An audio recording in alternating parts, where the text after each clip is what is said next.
hey, hey, ho. Hey, hey, hey, ho. Lua mat mat o. Hey, hey, hey, ho. Hey, hey, hey, ho.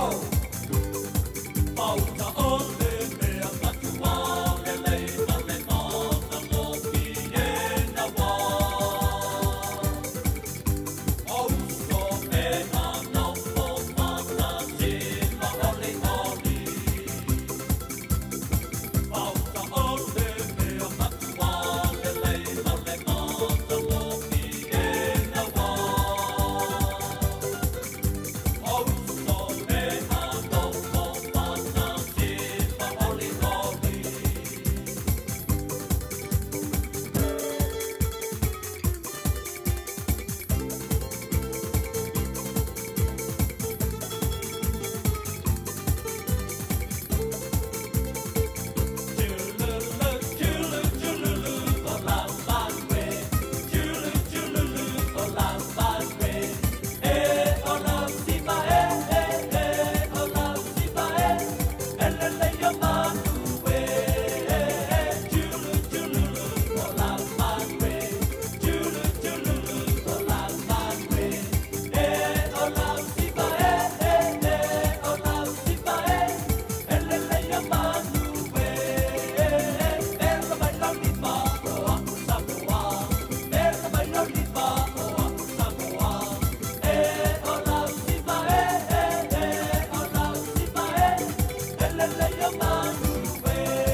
Maleifua mai Samoa, maleifua ngalelei au Setalia, tai au manuia New Zealand, awa uli matangofia le male hotele o Amerika manisi tafa le lalolangi o mafuta mai ai le mamalu o Samoa.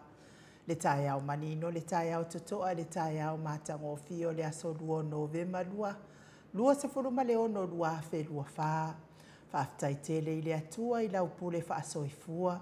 Wala fai mai le leile nei tai au fo, faaftai fo i le soifua tulu i le mamalu o le atunu.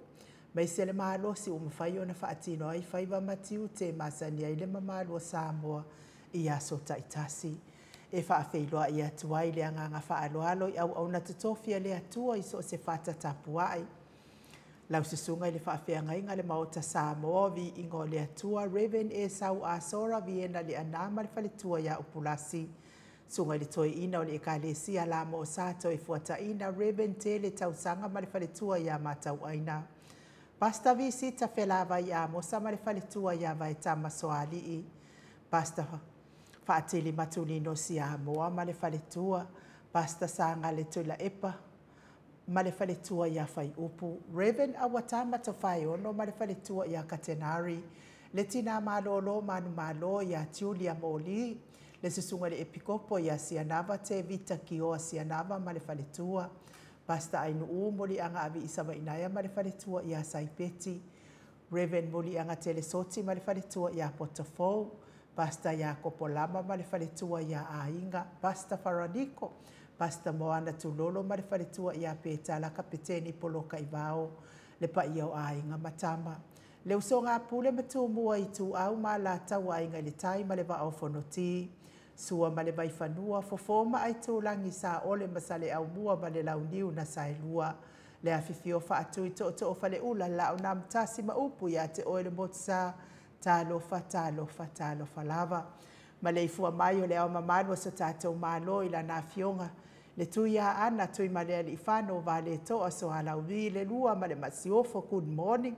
Le fionga le tai sili, le Grand Chief o Papua, fo mai o tu la fono, fo mai o le polkiki, a o fo mai fo i o le tamau a inga, tai o le vaenga whai pui a ia taua tarat sa moa lau sunga tui le epa a welua. Fatia lofa lupe soli ai lolo fia ngano male mana na yoti ai ono dokta sa ilele madia le ngaoi male falitua. Le profesa o le tō whamanino a o le fō mai o le tamau a inga dokta afualo luanga lau. Wha moe tau loa manu wut sa lele tui tolo waa male falitua good morning. Le wha sala uta le a inga sa tonu mafono. Le afionga le sa o ia leota suatele po le afionga fo ia fui maono manu seni tu fele. Ma le faletua ia sua Vivian Biffem to fele good morning. Le superhero le tato Paul Kalambe. Le talenga le afionga i le ali fai pule. Le talenga ia le ala i le pule. Matafeo to puola fe pule ai. Tu au pepe le ala i manua. Le ala i le au loto. Ma lo soifua manuia i mesfo i le faletua. Professor le soifua ma lo ina. Dokta le ausa to le afua tu pa isa mau take na seri ma le faletua. Mahalo le tautua ato nuu. Tato sponsor mai Hawaii le afionga ia lilo foto wa manu ma le faletua ia Baby Fretten ma le nofo alo. Good morning baby. Ia manuia fo ile. Whainga malanga i Samoa baby ma le nofo alo alofa tele atu. Vui niko la wofo ma le faletua ia Molly ma le nofo alo i sini au setalia. Sisunga ia Felice fiu se ni o tautolo ma le faletua ia Maria ma le nofo alo i sini au setalia. Good morning Maria. Le malu ma le faletua ia fafangu le ala misa ma le nofo alo mai me le pone ma lor so i fua maua le neita ia o fau fafangu. Le au sina si o tato watu nuu ma le malei fua mai le neita ia o matango fie tula e pawhai ai ma le faletua ia maunga mu. Good morning. Se umanu matamua faali a ma le tausi ia sinta ma lor so i fua manuia. Alofi po le patu ma Viena na nai fau muina o le ana le tupu fia. Male, faletua ia moa nanu good morning. Telesia se kola siti katoa ma lor tatalo telesia. Ao le matapula se umalo fereti funga ma lor so ifua maua le neita e au fau se umalo. Aso vale faalava au tio inu ese Paula Pangs fa asu tusa fa fili pepe si itia epa. Le sina le avai Maria Akiau tuala Maria Blakelock. Ngalua fisau fo i maluloto matangi vila wano. Longo i pule pele tito i loa le ifi fa mau moana e ke loma fo keti sia moa. Evo ai o faiva Rosalia mu popo mila ma futa mai au kilani New Zealand good morning. Tai tele lava vila wano. Le fo ua tau no mai lu lau tau sala mo le aso to nai. Tai fo i e wina e le awai mai ona onisi o fuafuanga. Ia ai whaaftai lava le lango mai tātou tau sala. Ma asili i fiti, fulisia inu e tele ili whaaso o tau mamatau good morning. Ngā whapula sānua tele moa se male tau si ia Susana. Lau fili aro na whai ngafa male whale tua le susunga ia toa lima le ifi pope tuala ta male langi male no foa alo. Le afionga ia te o sāne le tunai male whale tua ia toa mata nganu vao le ota. Se wā muli tu upoloa. Ma le faletua ia toa mātai o good morning toa. Papoli i Paulo Ioane ma le tausia a kenese. Le ifi Ioane tu umatavanga upua tua tavanga ma le faletua ia sunema. Moi malo tanielu tito malua timu good morning. Faletangoa i Farani Swan ma feau taito pupu i fatu elia tau ili ma Filipina. Le musunga uta Brown Martina. Lolo mataua ma pauli ului ma le faletua ia ngā fosfulu. Pali i tele moangu tuti apuna olo tango ma le faletua. Fatia lofa povi ma se iuli fale ula fatia lofa. Tuala tau umale lua ale sio molipola. Celia la e o kene ma le Lovi Bertes. Good morning Celia la e. Ma tau tia sanga le apelu se asam Celestina. Tu au pepe Josefa se tema ma koleti. Sione haitang. Tau e tia tafu asua ma Roini. Good morning Roini. Ia lofa tele atu su apentito RJS TV upati le lo minga vai tobi file moni ma le faletua King Solomona Victor Smith tau fa iula me King ile au pepe lome tu pa yo le vai dilingi mau moana no Marina fala na ipupu pani pasa fa apoima fa afu Tau finga foi maono ma Diane. Tupa i o le vaililingi whaasalafa tapua i kuka le tausi ma le ai ngālii. Le fionga ia manusina se te whāno to le afoa ma le whaletua ia matai ati o sa whaatonu ni umata. Mau salafa ono sa itu whaanatu eti maulalo. Praise Silangi Ayang, Selina Aling Nahil, Kolkita Tuala Ta Lofa Kolkita, Betonia Salele, Muripola Mose Ma Maria Ulai, Le Sisunga Ia Fono I Moana Langa Aia Pele Sauma, Le Sisunga Ia Kolisi Leota Ma Le Faletua Good Morning, Toi Sulusulunga Unga Tao Mati Elive Ma Faaumu, Lucy Pautalo Se Walunga Ma Mali Umai, Tawa Feseli Amituana I Malisi, Tupuola Perenise Anau Marifaletua, Le Vave Ma Monica Pale Smith, Afa Malau Brown, Sunga Ia Vaya Ma Janet Langshu, Ama Tafai Avito Yosefo Ma Susana, Moto Sangele Toitu Ma Anastasia, Piwiva Good Morning Piu, Lofi Posi Amoa Peilua Ma Rosita, Robert Peterson, Faumuina Po Wesitangi Lima Matania, Numalakau Me Valo Ia Pasui Murivai Ma Le Tausi, Le fau wautu uanga seata ma le whaletua ia Lisa so le malei ben Lisa manuia whainga malanga I Samoa. Fautua le le iosia Savila ma Jenny, ta teo fatia lofa maina lepa Kay Chelson Kuka, au hatua Julia Leifi. Mai nu woti fau muina se fosione ma alapama, Mika Mulipola ma le whaletua ia Filomena, nga e olo toni taleni ma le whaletua Papa Sama. Lupe soli ai whalupenga ma le whaletua ia Tile, ma soe lolo ane misa ma le whaletua ia Oli, whau moina le alali au waa ma le whaletua ia Lita, whetalenga le whalefitu ia le muawa ne mia ma le tausi ia Lei, fionga ia tofi lau ma le whaletua, le awanai ma le whaletua ia Lina Tiuli, whaasavanu liu ma le whaletua ia whaalongo Felila tu o le au talili su a Filikari ma uli tabai. Na mulau ulu, ma le afionga ia taua le toa pele pesite tamasone, good morning taua. Fiti sai feloi tu la epa fiti, po ua fo I mai whainga malanga. Taputoa ia feta le ata awe lua tabale fale tui, au mua pita le au tutu manu lele ua, ele tise manu lele ua, luko chimi, talia oa pule loto vautu ua good morning talia oa. Le susunga ia olo manu usini ma le fale tua. Mai se le tapua inga le Kalesia Katoliko Samoa e ruti hia lau whetalenga le whalefitu lio mori tufunga ma le tausi ia nā tia. Liu ngatale tō whai le taulangi Robert Stewart to le afoa. Le whetalenga ia ono fia nā uma mānaia ma le fionga ia Sula Daisy ma le nofua halo. Elisabeta ite tamausu manuia lavanga nuenga le nei tai ao. Mai se le tapua inga le sao ia tau manu pepe sopo ta whea mali I tonga tuki ma le whaletua ia Peka Paka tonga tuki good morning Peka manuia lavanga nuenga le nei tai ao le whetalenga ia sa mau le atinga ngai ono soli tamali iti mani sa mau mai pest ma le tausi au le ia mana ia ma le ahi ngali ma lo lava le soifua maua le nei tai ao fau wha manuia fo ile atua le pisinisi sa mau ia o loo tautua I nai si o tātou tōwhia Samoa. Lunga o tātou apio fōlinga ma le ala whai mai nei tai au fōu le mamalo le atunu e mai se le tātou YouTube ia malo le soifua maua le nei tai au fōu. Ia ini si o nai ainga o ala whai mai whaanoa noanga le nei tai au ona o le whainga malanga le maliu maleoti. Tau ia ina ianga le leile atua ia te o tau uma wha mawhana ina o tau finangalo wha vau. Maua fo ini o tau fina ngalo le lei, whaalota te leina o tau, ia awato ia so na ia ingai lungo nei fonga ele. Ia sanga whaamani atu le atua mo o tau umale nei tahe hao.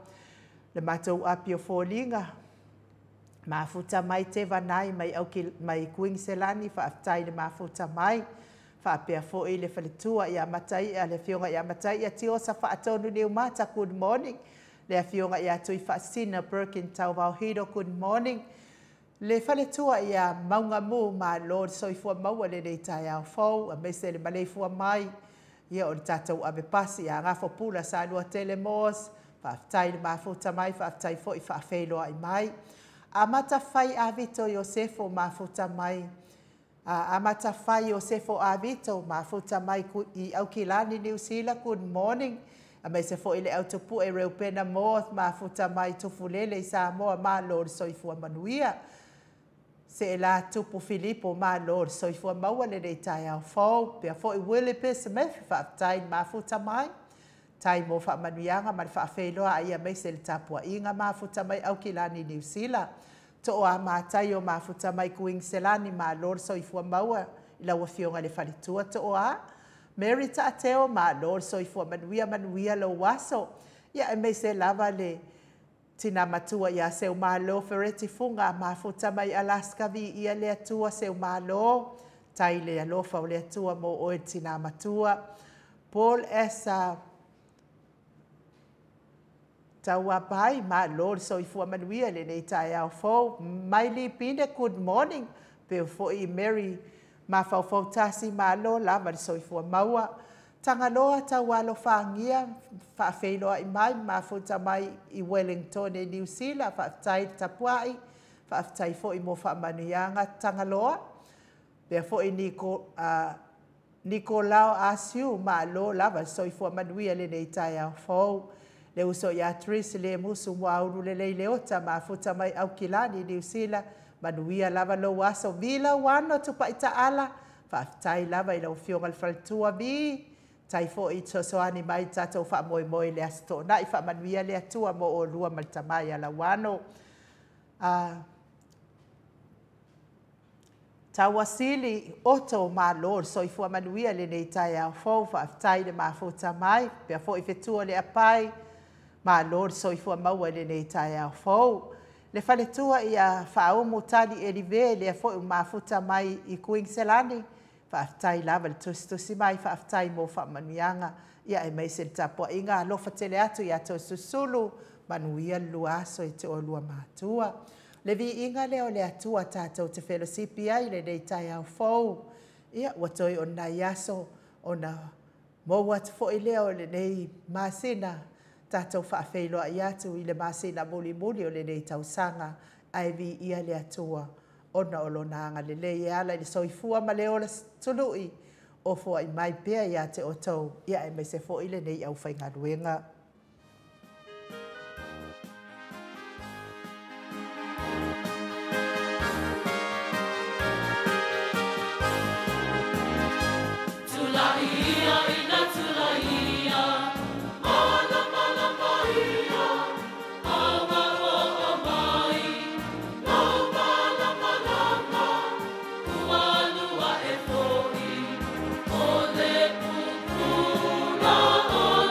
Oh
Toe luas fulu ma le valo minute ona tā leo le tu lai fitu le tu lai valo I sini au se tālia.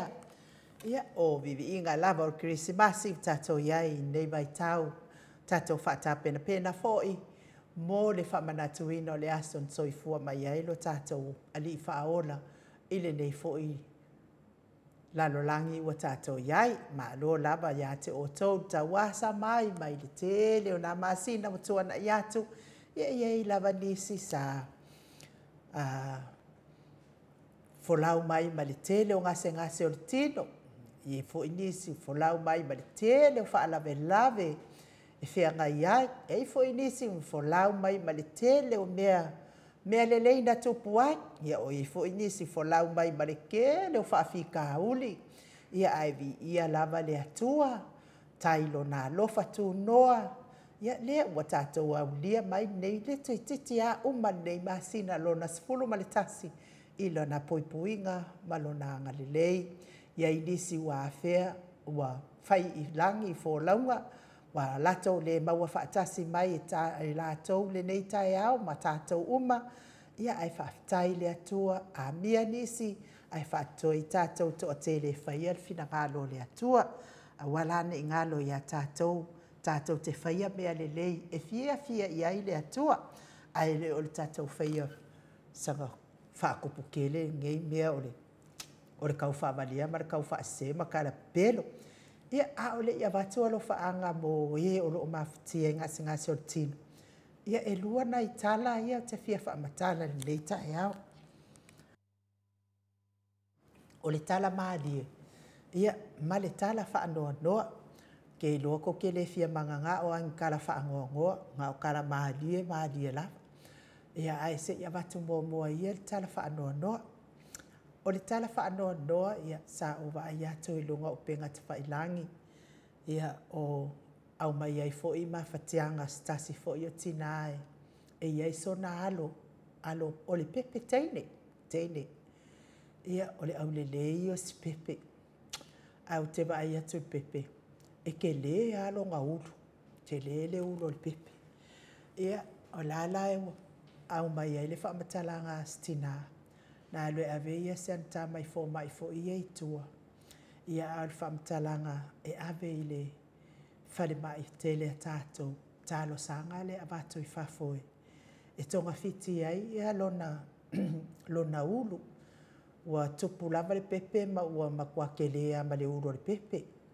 Lauinga o le matua lava le pepe ma ke lea kua ia ma le ulo le pepe la tau olo o iei se ngase whaapitoa I tatono le olo o tupu I tatono le ulo si pepe. Ia ona ave leo le pepe I oma talusanga ina ia le kako minister o whale maa. Ia o le whaamatalanga e le mawhai ona awina atu I atono I whafo.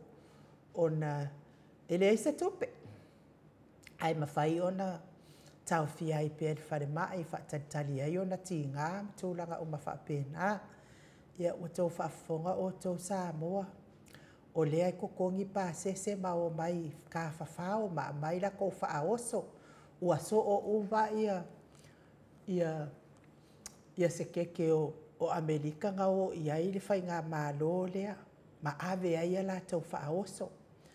Ia o ai e whakupea ia malanga ia o mai ai. Ia, o tau whaafafonga mai, le eise tupe. Le mawhai ona au mai si pepe, le eise tupe.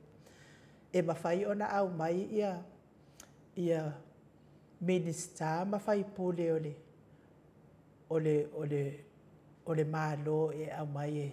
O le whai ngā malo le iai nei e mai e siaki o la tonga se ngase, ma tonga fiti o la tonga se ngase I New Zealand. Ia o mai si whai pule o ka whao ai kuurisia ki ngonga se ngase. A o lea iai nai tangata I tatau iai le fesosoani lea. Ia ai le mawhai o na whai iai le fesosoani lea. Talo o whai. Ia o le tala whaanoa noa na. A le tala maali o wa ai atu I lunga o le newspaper. O lea e kuri e newspaper fo I o le newspaper lea o le observer. Whapena fo I ma le media nisi. Ia fisilingia o la auli, se tali la auli.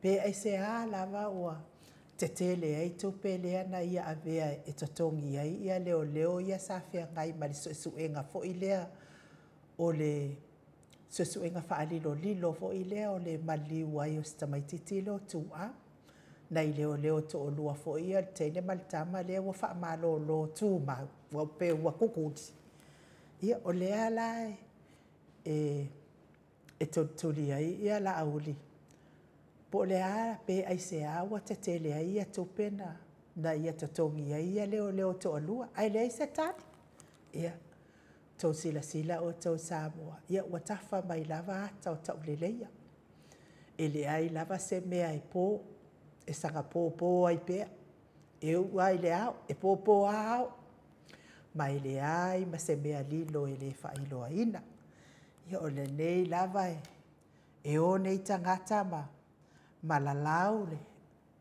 le toto ni ma o le afionga i le ali i whaipule ia le ala i le pule ia nei ano nofo nei tangata lai lau te sila fia ina le whaalave na tūla i mai e na maliu ai le tamaititi a o la lava e ngu lava togi tupe tangata ina ia awane i whaatau no uina suenga sa whai le a nei la le mea watupu ia whawhitai lava i le atua e sosoani mai pēa lo na angalelei ia a tonu lava e o atu le aso leo o le whaamasinonga ia ua o i kuli ngai kangaka ia o le tala maalie le na ma le au ai le wha poleina tātou ia ko upea lātou e o whai lātou fia ma lātou ori sa o ele pese disi ma lātou ori sanga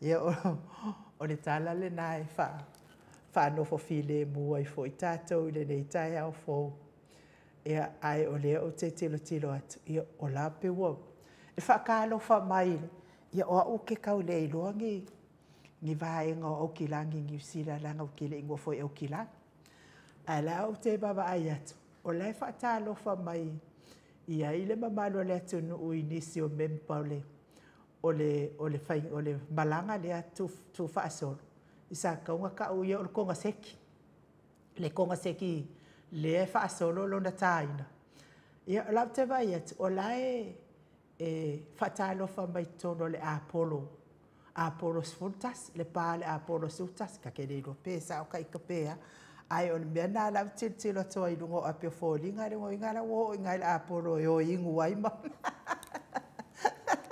ala vai ma wala to tongi talo faita inoi ale o mai le mano le tunu e mana o mi se so ani ama mai wale se tupe mo e o fe ngai pea manga senga soltino tau mi ai fala e fu male apo pursi o to fanga ia fa malo la valtali ma ia te o to so se ma o tanga sengase ia mai se lava ma o tanga sengase i Samoa to fa fonga mai le ai se tupe talo fai ia te o to o lo sioki pea vai la au a wato tonga fitinga lono winga dal ta o to la vai fa tali le alo fatu no le atua pe o la pea pe o le altu la ngai ia wha manuia atu le atua ia te o tauta mati na o so tua ngane mai se lava to tono mau manai whanau tono mau tanga tono lawa ma mau ta o lo tele le nga soifua ngase o lo tau si ai le atua whaivavenga le atua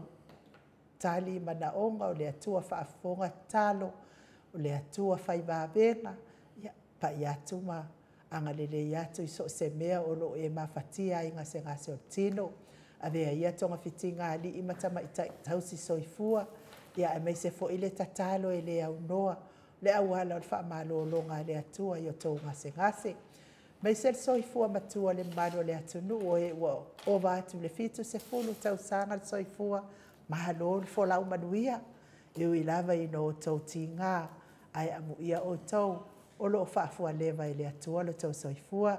Pese leo tapena ina le tato insinia ia Michael momori atua i o mātua lo whaanga le nei tai au fōu.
Le si fofonga matanga o fia o le tamaita ia tuala lupe fa pia foi mana yona matua ia ke le mete malima patolo mo le vi inga o le atua mo le atua ia lo faanga mo o to u malava o e o lo mafatia pea inga se ngase o le tino i le tau mia i le fala efo ma le apurupursi o to fanga fa felo ai fo ia pani patea le fo mafuta mai a me se fo i ama se manaya ma lo lava le soifua maua le nei tai au fo Willie P. Smith le fo mafuta mai fa mai Willie P. Smith ai no it's a very sad story o ke ofo e mawhai o ngā au maiming Sky New Zealand i kupe ale akungu pe a mamai ai le mawhai o ngā au mai singei alu toto Mosef Sosoani New Zealand so sad i oe o le na ana whapea o papastui ia le mawhai na tari tuali mai na mai se lava alo mawhanau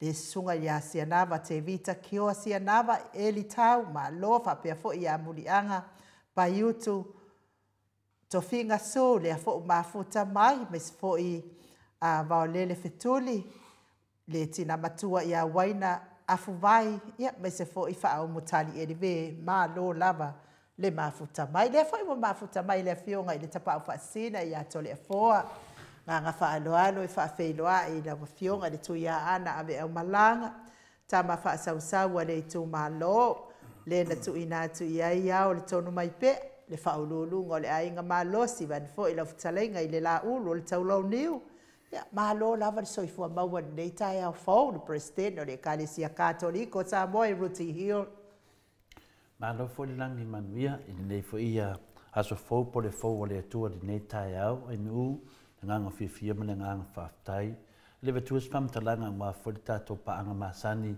ya i le mo pu piano fatulo le fio nganga pa ia ni nei tai au faftai Yesu le nganga fifia me nganga faftai buta to ya ulia mai le mo mana e fa filo e foi le pe le silasi fa pena fa in fa to ai ile nganga le to ne yaso i tato maftanga ne ngalo ya tato sina 10% me tato te faia fa pena tato tan lo fa tasi ya Yesu i ma abai tato fa alo le na fio mai tato te fa tasi le nganga fifia na ma le faftai ai nu le uta to aulia menei tai au fo nei tala fa no foi pena e sau no ai e tatonu ia ele vele me tato te iai tato lon me wa tupu ia lan me tato tauna fai tato te suru fa ila vai le tua tato tatalo mo nei au toto tatonu di ato sono tausanga e tato tatalo pea tu tato fa tu le tua ala tato pokalami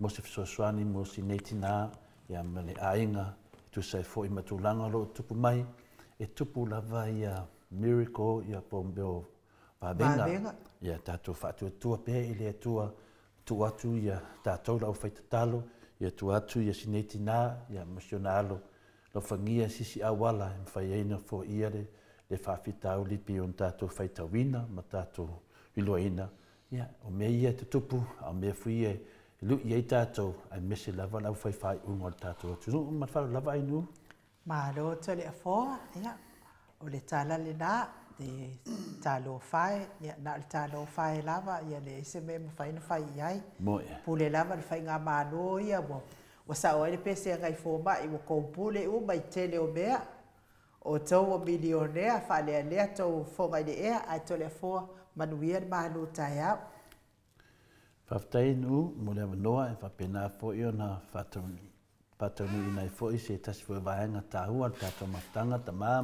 na matua ia e to e fa filo ia tu ma o folo fatu de fio de ngang pa ia de tato matanga le mle fo mai le so fo maua ma le langi maina ia te o tole lo fatu noa ma le manuia mai le tu lo tato tama a to ma le li o Yesu Kristo lo tato wali ma lo tato faola le tato tu sfai tau ni nei tai au mo mani le tusi mo cornito lo nam tau pusuma lima fai tauina e le torsu mal tolu mal torsu mal fa ma mule nu Awane i fa se ina o to o le feoa i mai a mi o leanga e leanga ai a mi o le lei ina ala mai ia i le a mi o tonu ai aua ne ia ngasala. Awa ua pouliuli nisi I la le atua, o te whaapea atu ia te otou, e whaamama ia te otou. Se tu e fonga mai le whaipatou suma tolu whamamole ainu. Aua ne I whaase ina otou, o le wheoai mai e a mioleanga, e leanga ai a miolelei. O le upu lea le atua mo I tātou, whamanuia le atua I lana upu, whaptai ainu.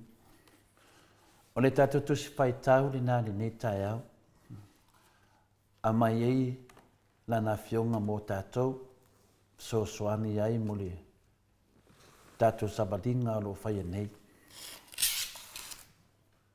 Whai mai auan le I whaseina o tau. O le wheo ai mai e ami o leanga, e leanga ai ami. Auan le I whaseina I tātou. Ma nei le upo le atua. E se fo I le malosi o lana sosoani ai tātou. I le nei tai au. Wa lapa tai mai tātou. Auan le I whaseina I tātou. Le tātou te wheo ai matangata ami o leanga.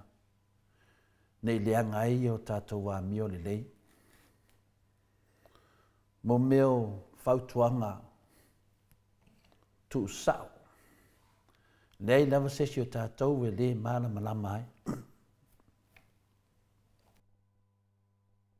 Tātou te ino e vei tātou matangata vai vai. Ioe, le sesi o tātou te ino pe a tau nei meo tangata vai vai, pe a tau foi tātou tangata vai vai, le ia se si le ino iai. Le tele o mau tangata vai vai o lo iai. O whatupulina I tele foi iai, le tele le ino iai. A o lea lava tātou te whauau pea lava, o na vea I tātou ma tangata vai vai. E tātou te ino, le veo tātou ma tangata vai vai.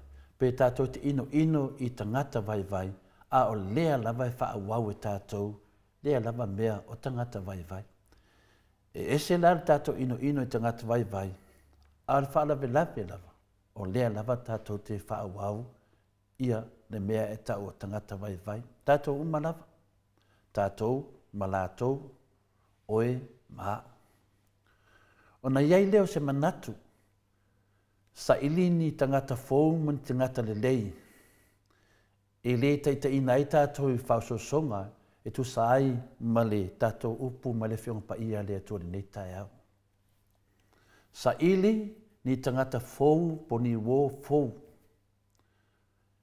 E la tau te le taita ina I tātou I whausosonga.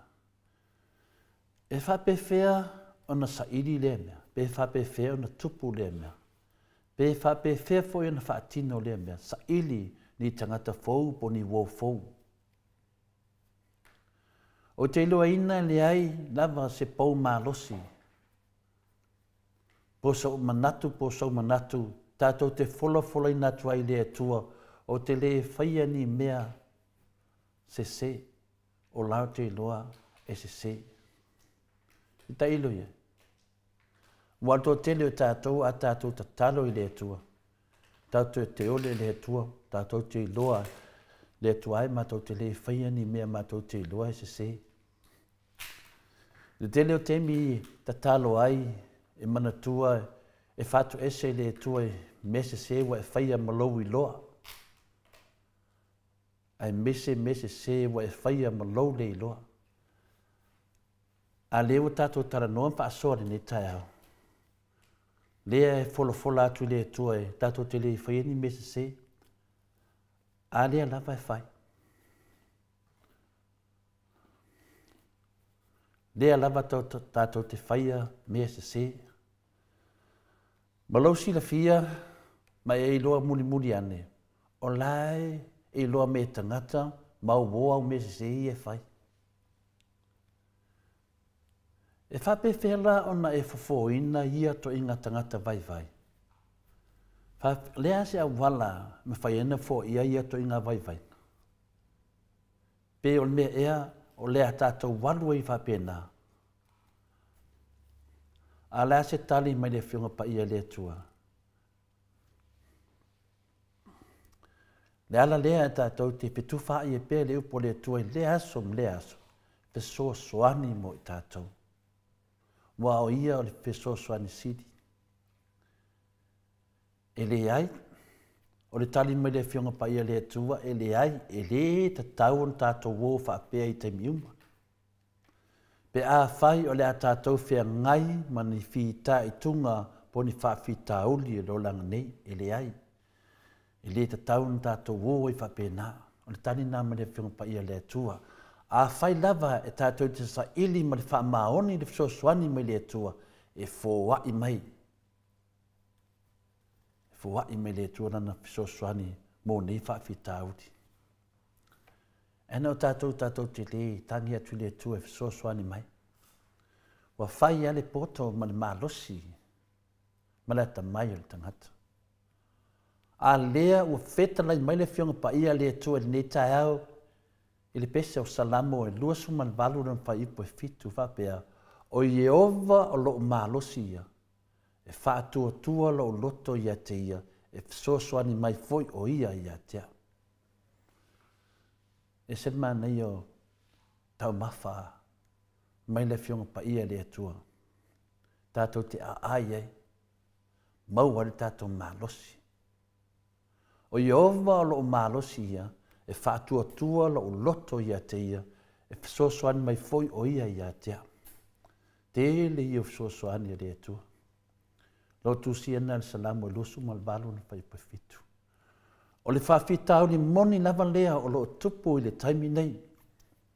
O le whaamalia ina o lo manao i a fia tangata i a te oe. Te leo mena le tupu taimi nei. E ti nganga i loa se sela o mele e whai. Ai whai lava o na lete i loa. I nei te e mai tangata i a te oe. Me sa me i tupu mai i Samoa. Ma e te whewhe nei te iwa le fia wō i ate oe, ma te e atu i ate oe. Pea le whaia le mea lae lātou te whaia po lai maa nao te whaia. Te leo whauwhaunga. Te leo me ia whawhau. Neu tātou loa. Tātou whātalitali ai nisi o whamasinonga. Mo leo langa whau leanga. Tangata whau pepelo whau leanga. Tu atu le isi tangata e whewhewe. Ne te iwa whita ma lau whau leanga. Ne te iwa whaina oe ma lau whanau. Ne te iwa whaina oe ma lau wainga. A whaina oe mauso ma tu whawhine. Ono le pupula mai mata le au whau tangata leanga. Tangata lea le sau no ele fionga pa ia le tua ni tae o tātou. Tusi whai tau. Tangata ami o leanga. A leo whewhe i tātou. Nei te iwa le fia mai i tātou.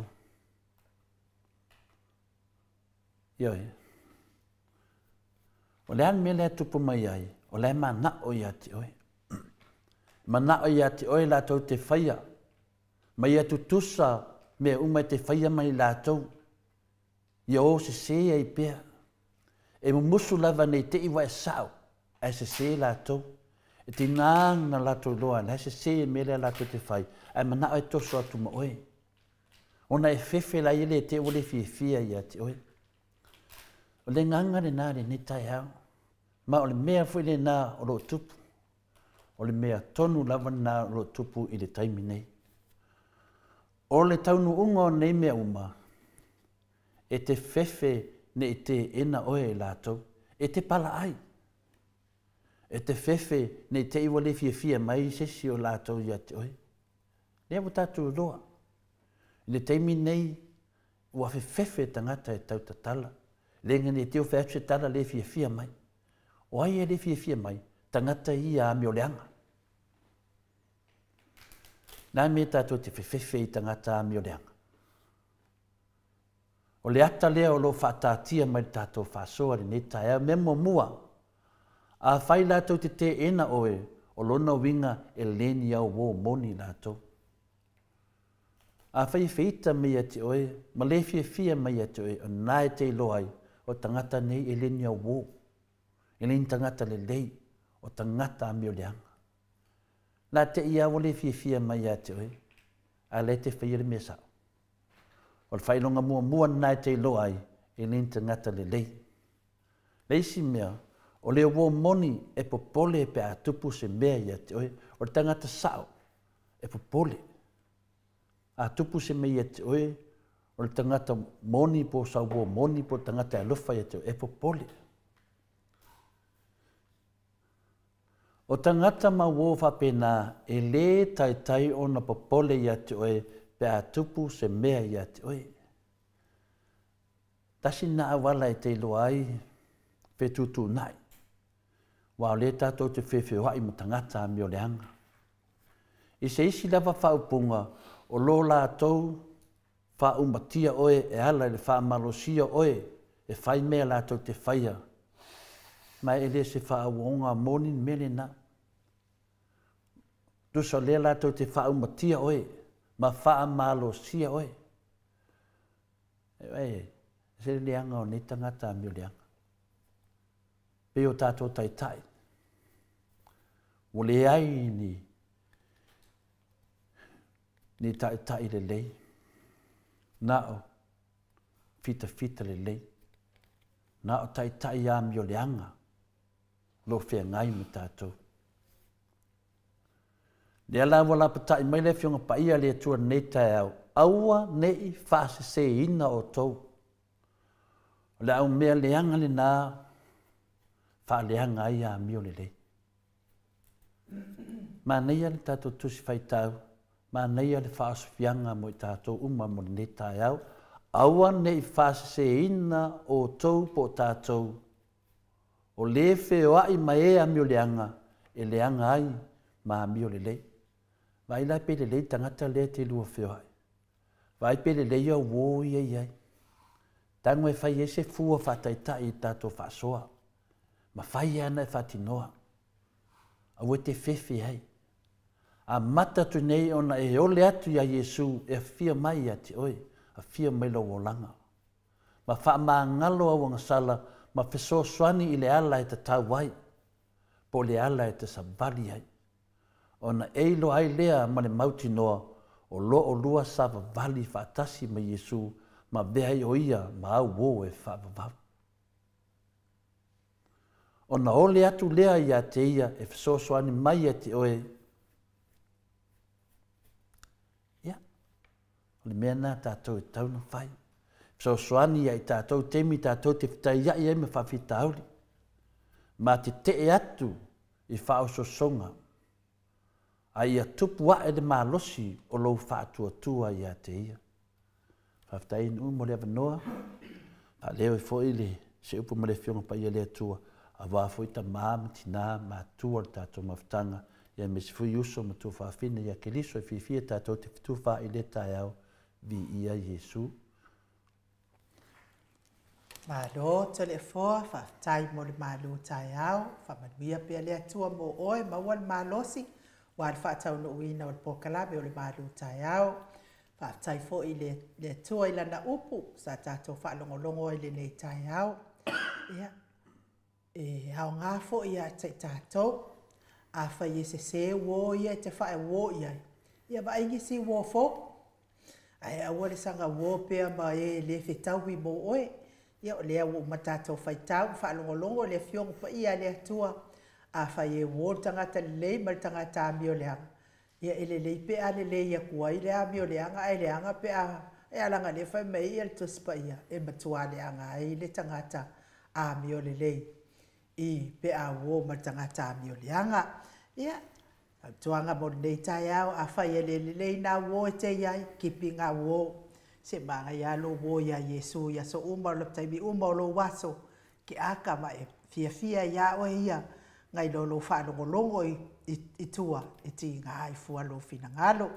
A o le vi inga leo le atua salani ai la na fionga pa ia wha ngā solo le tātou pokalame pe o na masani ai. Tā lofa Stevie Upati.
Se fulu minute ua te ai nei le tu lai walu I sini au se talia.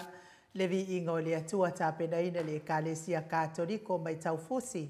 Pe o no tau sila sila ma mai moa mai ai. Le ua mafuta mai le ata noa te sa kraite ni lungo le tatou wala laina. Le anganga whaaloa alo e whaafeiloa I la wafionga le ata noa te sa. Ma lo soifua manuia, ma lo le folawi langi ma ata noa, ma lo lava le ono sai. Ia fa pena foi ono fatalo fatu ile foi maulungo il tato tunu ile ni foi ka o fo ia ila o fionga no fa pena la o fionga foi tole fo ia le sunga ia mai ia ai mese foi ele tapo inga le tato tunu ele ngata o New Zealand nei ia o fa pena ia Australia ia mo se tafa le nei lo langi lo ma o mai ai ia le por caramel nei o le moto ingo le tua mo le ni foi tae o le asolua ma lo le soi fua ma le langi mama patalo fatu foi ia I lato ia lo fa pena na tapo I me pea I lungo le tato por calame I le ni foi tae ma lo le soi fua I le nei aso pa tai le tua o tato au dia mai I lona lofa ma lona ngalelei ia fifi lava to fatalo fatu lo fionga to le fo ni tae ma lo soi fua ma le langi mama ma lo fo soi fua ma langi manuia ta no le fa fonga tu le tunu ne ma lo si mo si fonga ta no le la tato ma wale ata no te salen tato no ia wa mai lo fionga pele wa okay ya me uma tai le fo wa pule lo fa lava le li lo na lo fa no na le wa au ia mai fo ile ni tae au ia wa suinga fo ile tae au ma na ia fo ile ni tae au de ala I fo ia wa ala ne fa no le o ni tae au fo lo fionga to le fo ma lo sunga nu nei tanga tena tusi mai lalo la Facebook fa mai monitor le fo se video ta no fa monitor ia fa pele o fio video ya le la mo ni tae ma lo si mai sa lo pe o le te fa sala me ma sanina sa no mai ta no te sa leo ki ai te min lei fa mo to le fo fa ni ko le sa no ngai ni tu la tae ia no vinga na ai wa misi na ingo fo la au fo le o sa ni ia so vina ia le mesi na fa fonga tu pa angol ta to pro kalame misi tu lava oi yo fe lava yaso ia fio video tu ia salo de o ia tu nia ia le faina malam lama furta to maftanga pa me le wa fia fo I wa ma fai fin fa longo mai le maru de tu no misi lava fia ile ata noa wan mena nana pia ikal fidi na ngai ai le ata tau sala le ai le ata noa tato pokalame ne ma fuai ia le alo le tesa I la fionga le ata noa o le alo le tesa Ya. Pio le se me ne ai al me fo ia le vi inga me whaftai le tua. Ono anga upenga, ma mea lo whapena fo e me tātou. Tātou te tau ai le tau am tangata mi o le anga o lo tele tātou atunu. Mo i le lei. Ya, o le si dam ta pule na mai ai no nei tai au. Ia si aro toto le papewa le mawhai ona ave i New Zealand. E ta oto ai lo na uru fina le no na aua. Pere tupu e se mea fina le whamtalanga la si tina no whanononga. E la ngona mai tātou le loto whanoa noa ona o le mawhai. E paua me ave tonga fiti vai le ni me whai sa mo. Ia o mai manino e lātou e le se me whaina whai sa mo. Watu whaina le ia na le watu lawa le whale mai. Pela se me ai le ai se me whina le kiwa ai pe whaumati ai le me le wa tupu ale se me ilo te tonu rona au. E se le ta ilo ia ia a te tanoa mai nu. Mo i lava tole po i le tūlanga le nā. Le ai sa tū te iloa ia le tūlanga o lo e po ina isi alo le tātou o tunu po i lea. Sa whake mau se whesoani nei. O lono winga le mele ei. A fo ingale au mai ai nei. Ele o iai se manatu voilele. Ina ia whaia ni tonga fitinga. Whaia ni tonga fitinga voilele. Ele pawale mele mai whamadie a inga.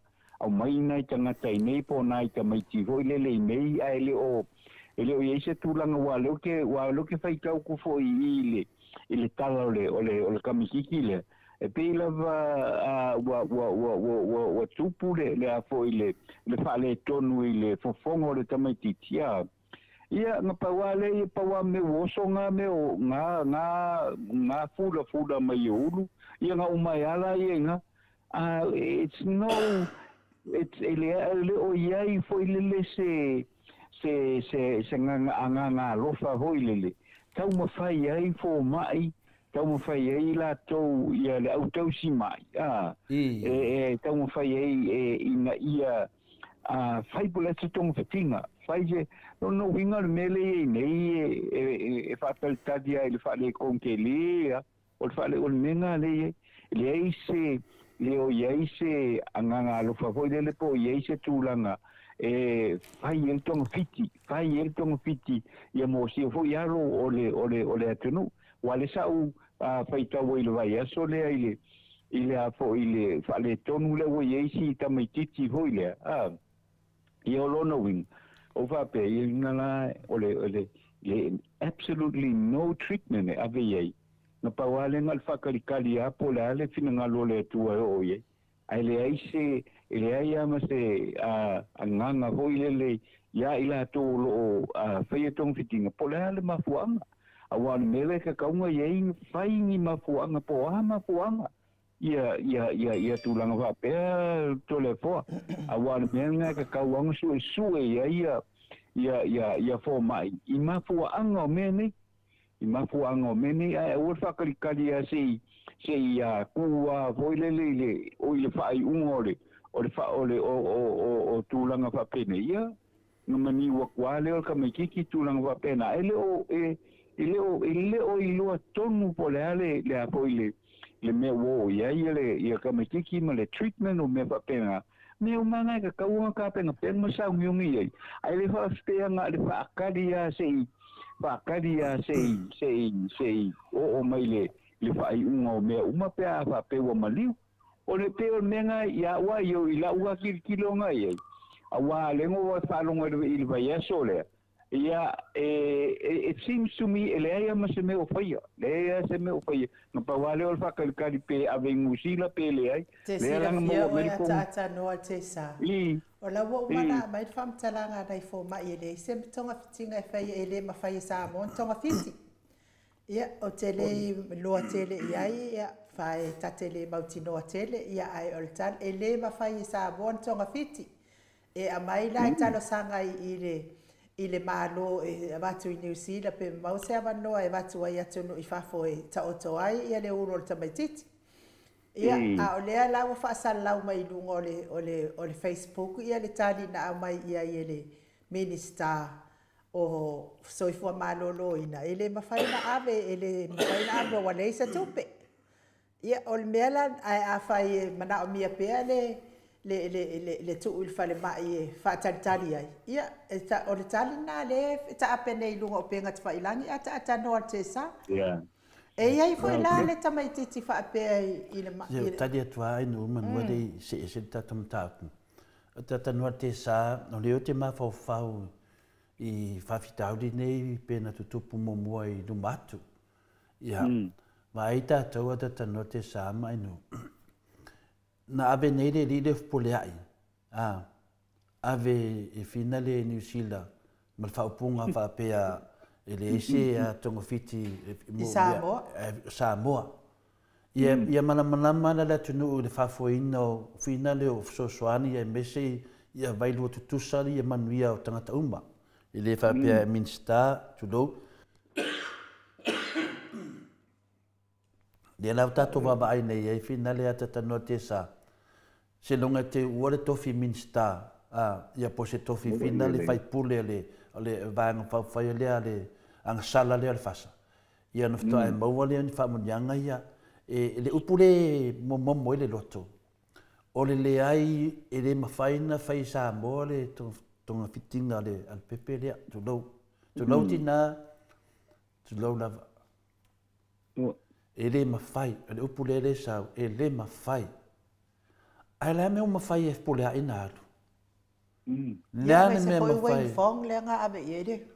Leane mea mawhai e pule a i lea le tatou whanonga uma e mai a le siva me Amerika e naru New Zealand. Lea me na mawhai na whai e le whai pule lea. O ai e onga le malusi anga lea whai mai e le ni tupe, la iei tupe. Lea me na alu, ma alu o i Amerika, la iei tupe. Whafonga la tatou Samoa, mo le taita inga o le tatou atunu. Ma le vailua tutusa o le alofa o le atunu i tangata Samoa uma. Lea le se senga o le fionga i afpuleai whai mata o le whai pule a sālenga, o lea e whātaritarina na whaamasinonga, o lea wa ave New Zealand ona le tūlanga, lea saurunga whapea o loa whaina no na whatu, ia mono na suka. Ai e moi foliata, lea siva mai o, lea siva mai Samoa, lea siva mai pei e ula mai, pei amu mai a Samoa, pei amu mai, Nea ni va ai o tinale, vai per tinale pe ngake langono inga fai ngā maro le fasa. E fia la tātou i e whapena, e lango inga tangata nei. Lea lawa tātou vai nei, e tatau lava i le Minster o na ave le arolo toto le New Zealand. E tatau, e le mawhai ana vese le upuna, e tatau.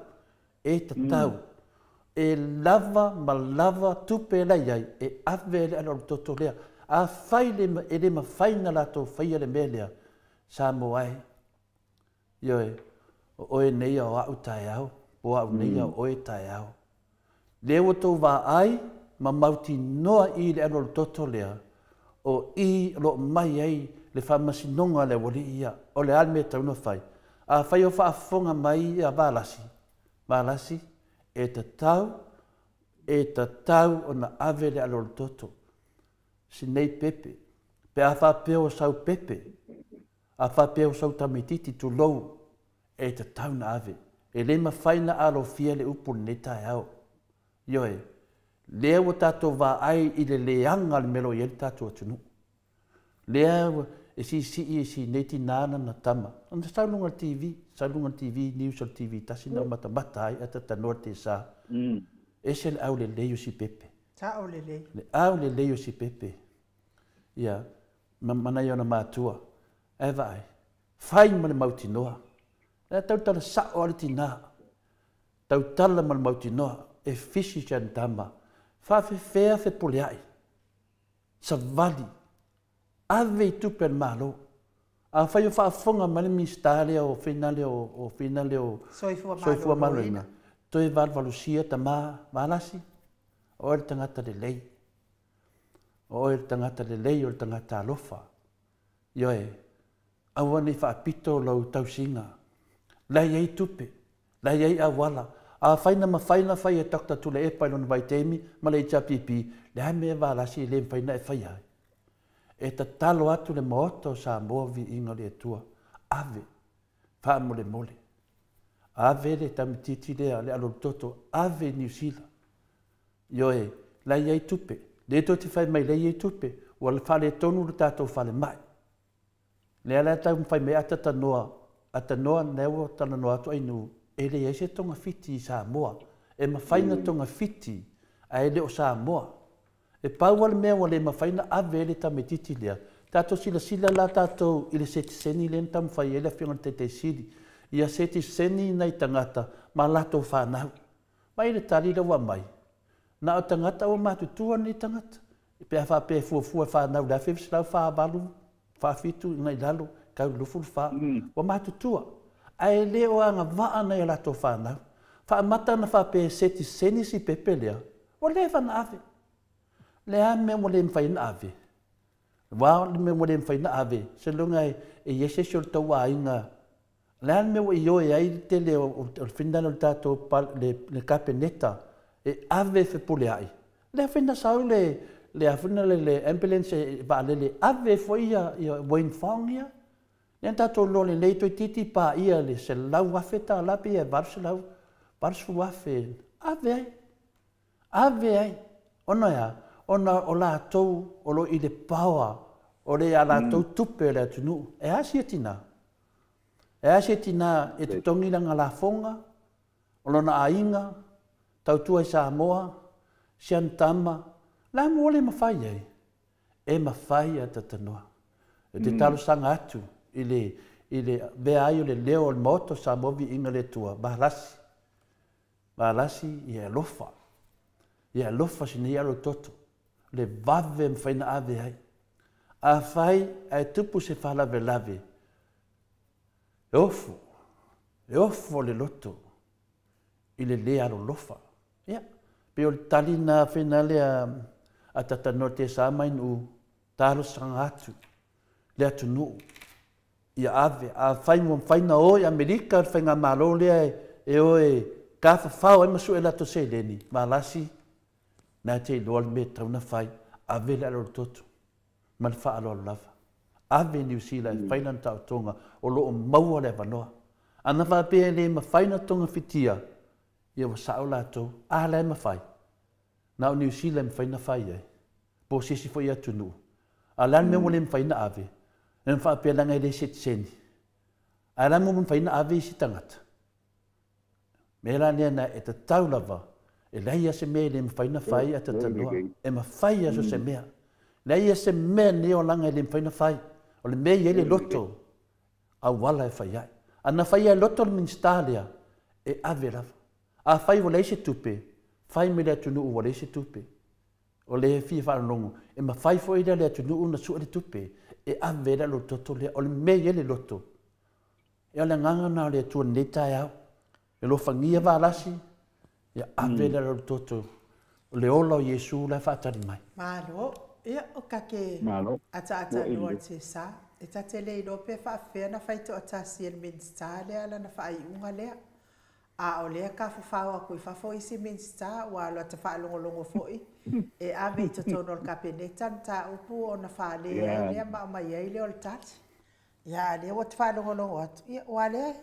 Ngasa ula mai nisu. Lowo Samoa, anu, lowo Samoa. Na wai sa mo te tau ana ma whaina whai le tonu wawea ma ave loni alu toto a whai e re ma whai. E ofo ne nei ka peneta le lea lofa. Ta te ofo. Ia, na o tau sila sa moa. E na o la tau lawa ia la esu e la tau tamau a inga ma la tau le lei. Wa whaafia o na au maita maita i pale mia e tonga fiti fafu. Whaafia peia wa whaatonu. Au mai le si minsta e konga whikilo ngā whakua ku vai aku lai e ai ke kele mai oi i tatonu fo i o shopping center la wa fionga le ata noa te sa. Ia lea fo i wa au mai ngai fo i lea fo i mingiska a lea fo i a whaipule e tonga whitilo na whatu. Ia ala fo i e siva mai kele ia lea tato wa ai ia o tau ia e no fo i Samoa. A wale koe pā loka se sirwhai ngā malo lea. Paloka mo papastui. Lele ya papastui ke lele alo ata no. O le leila va anu ulau sa ngonga le neita ao. E le tulango lo ye mai ave lava le fa no noanga te le lo ye. Awasa o kitilo le sitina le fatala noanga mua la. Le no va ye la pepe. Ia kusanga boltina la ngalkinga malanga pepe le nga saule ka TV. Apa wale mengo mafofo ye oi. Ele kai fia ye apo le kapengeka le maminiska. Lange o tangata ho ye le alo ia. Maria la. Tangata le alo ia le aisia o Wai o ko inga kilo le kilo ia la wori ia miniska. Le isimea. O le mea inga di fofua ia fo ia vala si kala ngoa fua I meia. Mea ia fo mai. E ko ongo fo mai ile pode a foi kilo ile a foi ile kanga kan fainga mai e faila ko fik ia ola go ele ia se le o ile lo miniskai e a foi ma fai inga na sa ngoi bia ngi le ai ala ia fo mai faia le kongure ia ile faia se miniskai Pia mele tau faso atuai finale. O le malusi anga. Wai mai le fautuanga mai fo mai. O le fautuanga loa mai atatanua te sa. Ave fafo. O le fautuanga le na. O ai le malusi anga ave fafo. O le minista marka peneta. O lea la le mafua ai na tatou palvalusia o le finangalo o valasi le minista o finale o O le mea lawa e nei, o le fautuanga lai a mai, ave fafo, e le mwhaina na whai Samoa le tautonga lea whina lea, a tatanua te sa, whaisina matu ia, tu lauti na ama se walo. O lea lea tarasanga i le netai au, o leia la tole malo si anga, lea whina ave fo i le sunga i afpuleai. O lea mena ave afpuleai, le mea lawa le tasi, o le fautuanga mai fo mai. O le fautuanga, e le ma whaina ngai oi va lasi, ma le kapeneta, pe ale vatua le fautuanga la tau. Le ala o mai fautuanga tano. O te le tua ia la fo mai. O te le tua ia lava pe ale mawhai. Ona o leo te talitonu e fia ni leo mani tangata sa mo whaafofonga mai tato pokalame i le netai au o le lato loto le tasi ave si alo toto. Le lopo se palemia leo sa mo al i kaimi o iluma ata noa. Ele ngata po se. Nei titi na nei al toto na te ia se ao ngā te le mo sa moa i taimi o iluma ale mo whale ango ia. Nei o le mele o paftai nu manero finangalo a tata noa. E le pau ana vale tari o le mta upulea o lo whaatari tina. Mo umanu ia mei e te sau noa mai a tata noa te sa. Mo i loa e tasi ari whai unga o le ave. Al mele tupu nei. Le sau o le mawhaina ave, le sau e male upu whaapea e le siksengi. Lea sa tamu whai a taktatu le epa e whingale i le siksengi whingale. Mo mea o le taitai a lofa le atunu. Tato toi a ngai a lei tua o le a me le mawhaina ave. E tasi an mea nan wha mailanga i le siksengi o le tupe. Le se tupe. Yo e, lai ei tupe. A whaina ave pule ai i whingale i o. Ma tau lef pole ai le soli tu la fono i Samoa, le whaatari whamsinonga. Le ua umana ave ia le wone whamsinonga. A le tato wa ai nei e wha upu mai. Le waru. E le whate talire tu nua e le aru New Zealand. Wai lai ai, wha whelasi nei aru toto. A tau lea fo i ata noa ma le whaafonga anga le malo le atunu. E le nao New Zealand fo i ave i ai mai. O lea fo i na tāpena i na fo i e lea fionga le taitai sili ia intia. A whai ua taungata ia le anuanga i o i New Zealand, ia le na tāpena ina intia. A kele fo ia le whai ki o wha mea lengi kangaka lengi a inga intia, ai a te au ia ata no, o lale mea whai a inga. E na ala na manao e ave a ua maua le amanoa e ave intia, o le whare mai o e konga whiki le mai e le i o e so e a inga. A le toa tele a, o le winga lau whametalanga, tu umamai nai tu mawala loi nai ma ta mai nai me sa ta pe nai nai le fionga tai sili le tangata te lelo na mafau ma te lelo na fatu e lofai i Samoa uma ai me la le o le mamai mai fa pe te le mai ai le lava tu pe ave to i New Zealand ia ta pe na mai loa intia ia a wale mafaila na ave New Zealand ave inkia o le ua mo le tali mai lunga matufsenga tatano te sa lo mo mai a RTS le tali ma tali fina te loa mena tauna fai fa mai RTS e le ai ma se fo mai Samoa e lava sona to mai e fa kingo ai le ka o konga i Samoa ai le ka ngo fie foi sa ka kau i le health department na set up se GoFundMe e mai ai se sita mititi fafu e sa ili e se fo mai ma fai ona fai le atonga fitinga o le mea tonu ana tauna ia a fai vo le aise tupe e sa ili la to la wala mo le tupe tu isi mea o lea ua matua i malama le atunu pe moni le toa lofa i alo ma whanau o Samoa lea laftu a maua i e matua sue ina i le moni ma le whamaoni le aise alofa pelo i le mele na tau tō ai i na te whaia i le mea ngata ai lona tau tua i a Samoa. Whaftai RTS o le nangona tonu ana tatanoa. E po whea e whita i ei hia whina ngalo ma ta alolo ai manatu le netai au. E tasi le aunga o le ave New Zealand. Ia o lea fo isa fautua mai mana ia le whina ngalo RJS. A o lea fo isa fautua mai fo i lesi talo sanga mai mato o tusi tato pokalame ata noa pe mawhai ona whai se tato GoFundMe e ai whai e tato ia o ta itata te le mana o ai ata noa e mawhai ona ta donate ma ai te le mana o e whamau popo e tato se whamau male langa e itangata e lato te tamawhai e sele mata upu o langa ngā ia ave sa o ala mata upu lai mawar for 4 temi nei yo e ana fa mai RTS e seki le malo o ngo mea le malo e le seki e sesi e seki le malo se longa la fa pe ma le malo sauva la se ka mai wa le se kupe wa ma o nga le ke le kanga ka milioni le ai mfenga so swang ai le mfenga ko la asia o le malo le anga ia le ia malama tatou o wani se so tatou ta le anga mfenga mafofonga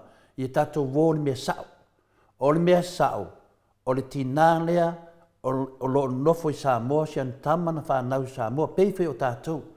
O lo mana o mia le tina lea, si an sosuani mo si an tama, lewa mai whautuanga, e na whafo e mo warifa fō. O le an mea tatau na whai, o le tatou mālo, e tatau, mai, o le an mea, le tatou vai ne, le whiwai i tupe le mālo.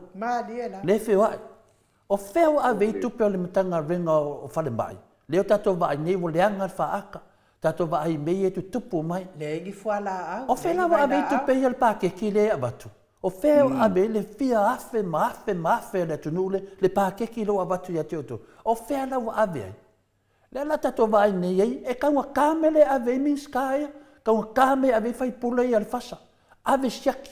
E fia ni fai pula le fasa ua siaki fa fia ni kausanga ma le la kausanga e o New Zealand siaki mo mai o New Zealand aneia alo koko Samoa o le tau leo e manuia ai si neiti nā me siantam ioe o le tangitangi al pumate balasi o oe o le tangata alofa ia lofa ia ave si alo toto ia o alofa lau fai mai le skope la le sia no fala ia.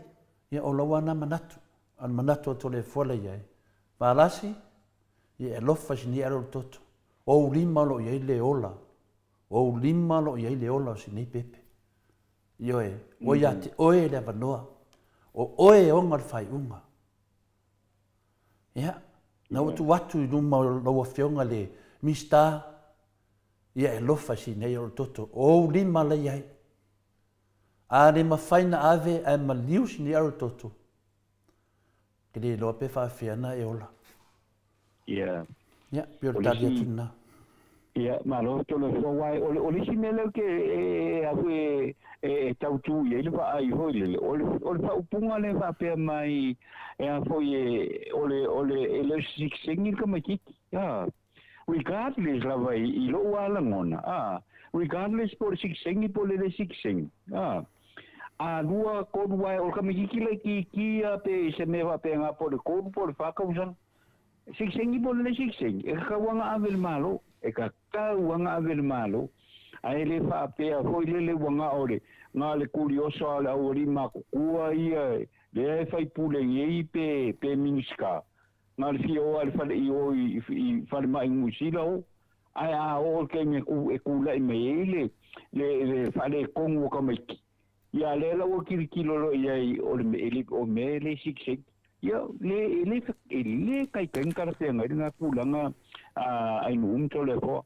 le kai kulanga kulanga regardless ia pe a foi que sengi pe que sing kau ma fai pe ave pe nga ka sanga de la wo fionga to le fo ile kai au ni ia tato tatalo ia mo le fa fita o le tu lai mai si pepe ma si ola na ainga ia atonu lava tato te tapisa ia atonu la to le liwai ia fina ngano ba fia le alolofa o le nei fai ngā mālo a mata mai lava le tamaitai pāle mia se iau o mai lana ka peneta atoa.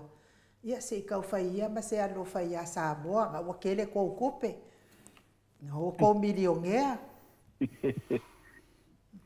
Ia, po le tūlanga na iai, I lewa tū o nei le wāloa ia le sunga ia afa ngā toloai. Ova ia le tau whavalea.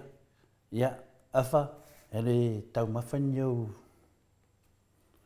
Nyo vai lalo le waloa. Ia, peo le tūlanga ne nā whenale ia ma vai se solo I whai ai lo wisu. Lo wisu. Te lau fua solo I lo wisu. Tusa le mele ia nei ata tano te sa. O le ewa mamori le wheau. O le wheau ne nana batu le atunu. E walu sia a al fina ngalo laua fionga le minsta waalasi. O te loa le leia e waalasi o se tangata fi nau I porkiki. O te loa le lei waalasi, o se tangata fi nau por kiki ai. Tai waalasi, o a ao ia lofa sine aru toto. O a ao lo ia ilo na ola. Ia, pau nau me mpaina o ato ele leo to le fua. O te wavalusia, te le awala, le ofa mai fo nei mato vasenga. Fai ananga seki, le alawa se me seki. Ai ave, upulea le whama mafa, ia ave New Zealand. A fai waalasi mo faina ave ia fai pule ale vanga fa fai le pasa langa waalasi le SNTP waalasi e sau mai lalo le vanga fa fai le SNTP a fai mo faina ave fai pule le pasa waalasi e ma fai fo ina e ave si alo toto le tangi atua le tato pokalame ma sa mo mo ne pasa longa o le alofa le na le tu o le alofa le fatino ia wala fatino ai. Ia pe te manatu le mata upu si tina ia lava le sa. Na upu lava I mpaiena fa le o tu sef so soan ia lava le sa. Ia. Fa walo mata fina tau fa me no pe. Tanoa e se me te fia sau no ia ia. Malo le fa fai el tu langa le wa si lo fie le vai solen sen vai tu nei.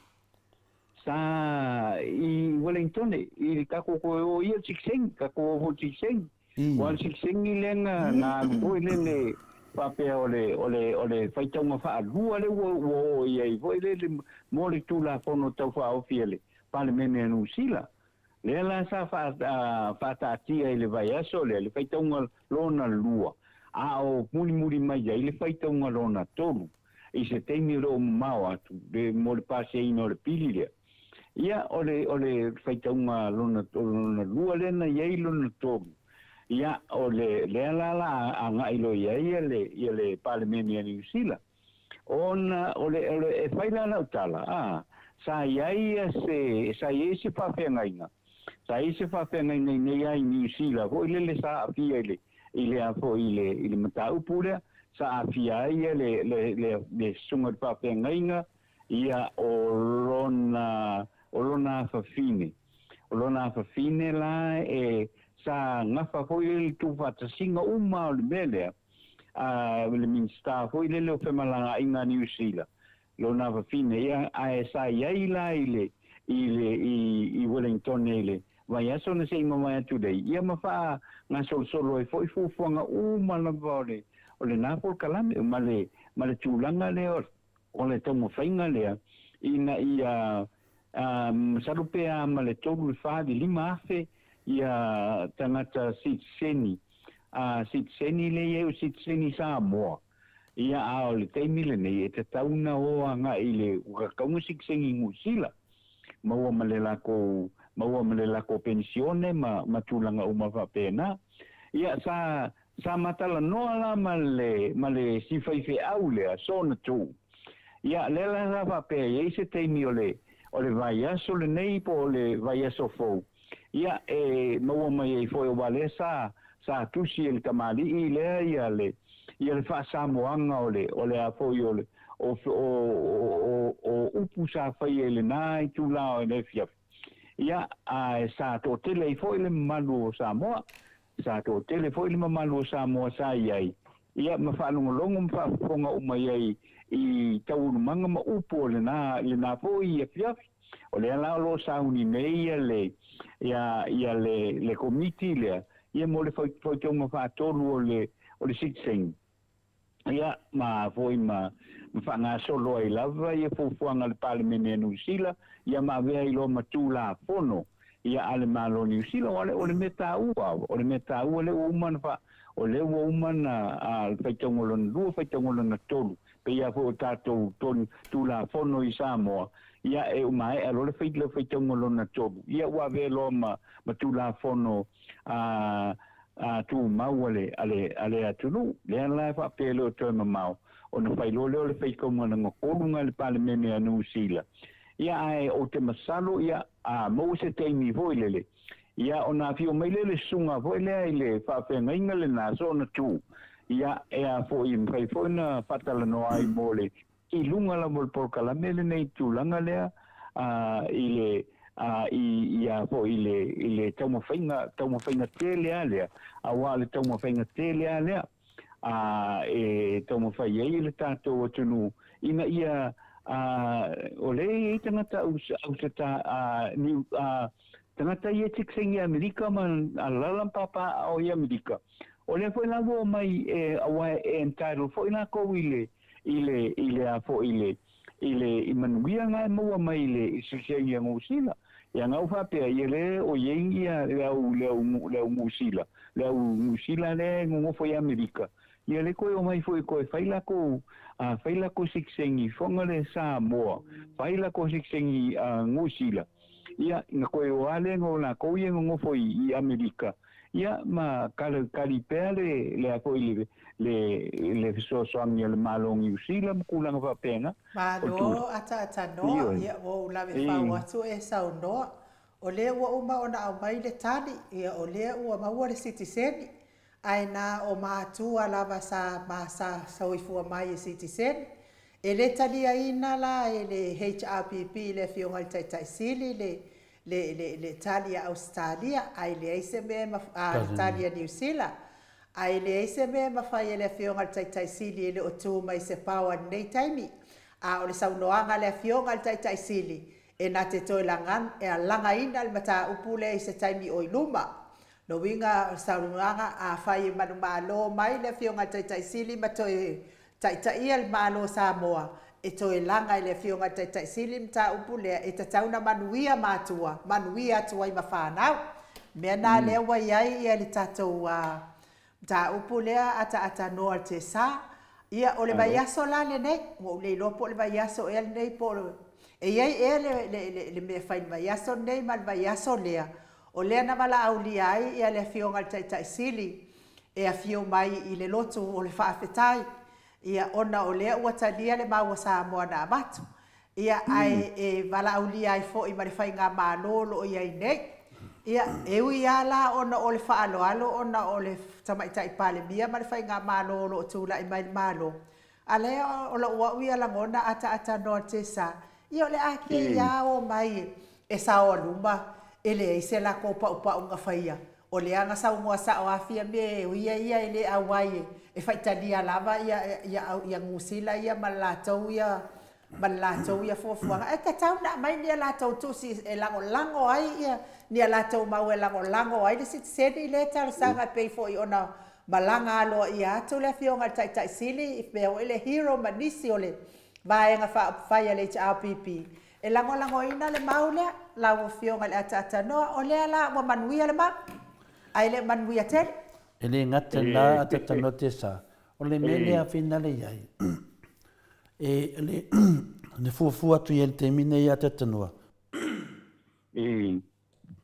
e tu sa pe ama le fitsu mal lima le fitsu le ono tau sanga o le tangata le a fa pe o la so i fua ia tele la to ia lovo o le tai fitu suma lima fitsu ono la tau sanga ina le selam ole a le te ofo pe mele sa no ai nu wa mai nei wal me foi mane foi ia e falongo foi tamama tinare e final fa so de mtabulo setsen mai tangata ia e soifua mai temi nei po Amerika po Samoa po feli tu laulangi ia ole tu langa na ia ata tanoa e de ole leongo se furpo le limos fu ole fitu suma lima wa matodio le mele ole afili i vesla do fa le wo lua fe lua suma fa se lauta sanga talwai ai no fola ma fo fa me se lauta sanga e fien tangata o final o sa fanga me se lau tau sanga na se pe fitu lima tau sanga nei lunga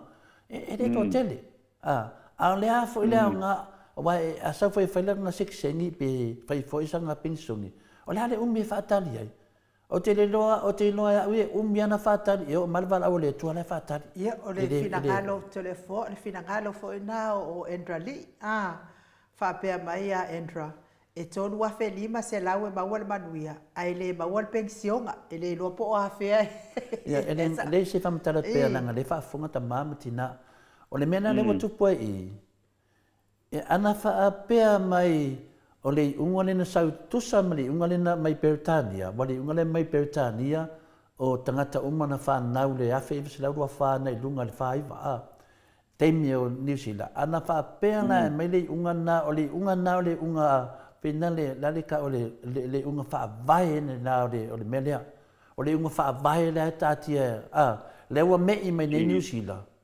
me i mai nei alai lo le New Zealand le to telin tangata o soifua mai le teni nei ala foi va ai po fa fena mai nei tangata o le le tu langa o le iai ala le umi o le la le fe tu fam talanga finale o sina me fa tau no wai ele ia tia uia fa fetai la tonga lena mai am ta fa fetai ona wala mai Yesu ta mai ai e sa mama Yesu ma to tele o tato i sa bo le New Zealand wala lata vai piki dava le ngango le di ile nei ya o le ngal venga le lei mo le tunu le ala foi watu mai le vanoa ia le watali mai yoi o le la mai ia tia uaia pe yo le sauanga le fionga te city e to yo maia ai sia le ala va mai pepe ia fa melin chen a fa yo le chen ti na le ono tupu anga na tupu mai fa monianga ia fa monianga tonu ia ye mana o ai le fionga tai se le ala to vai nei ata tano te sa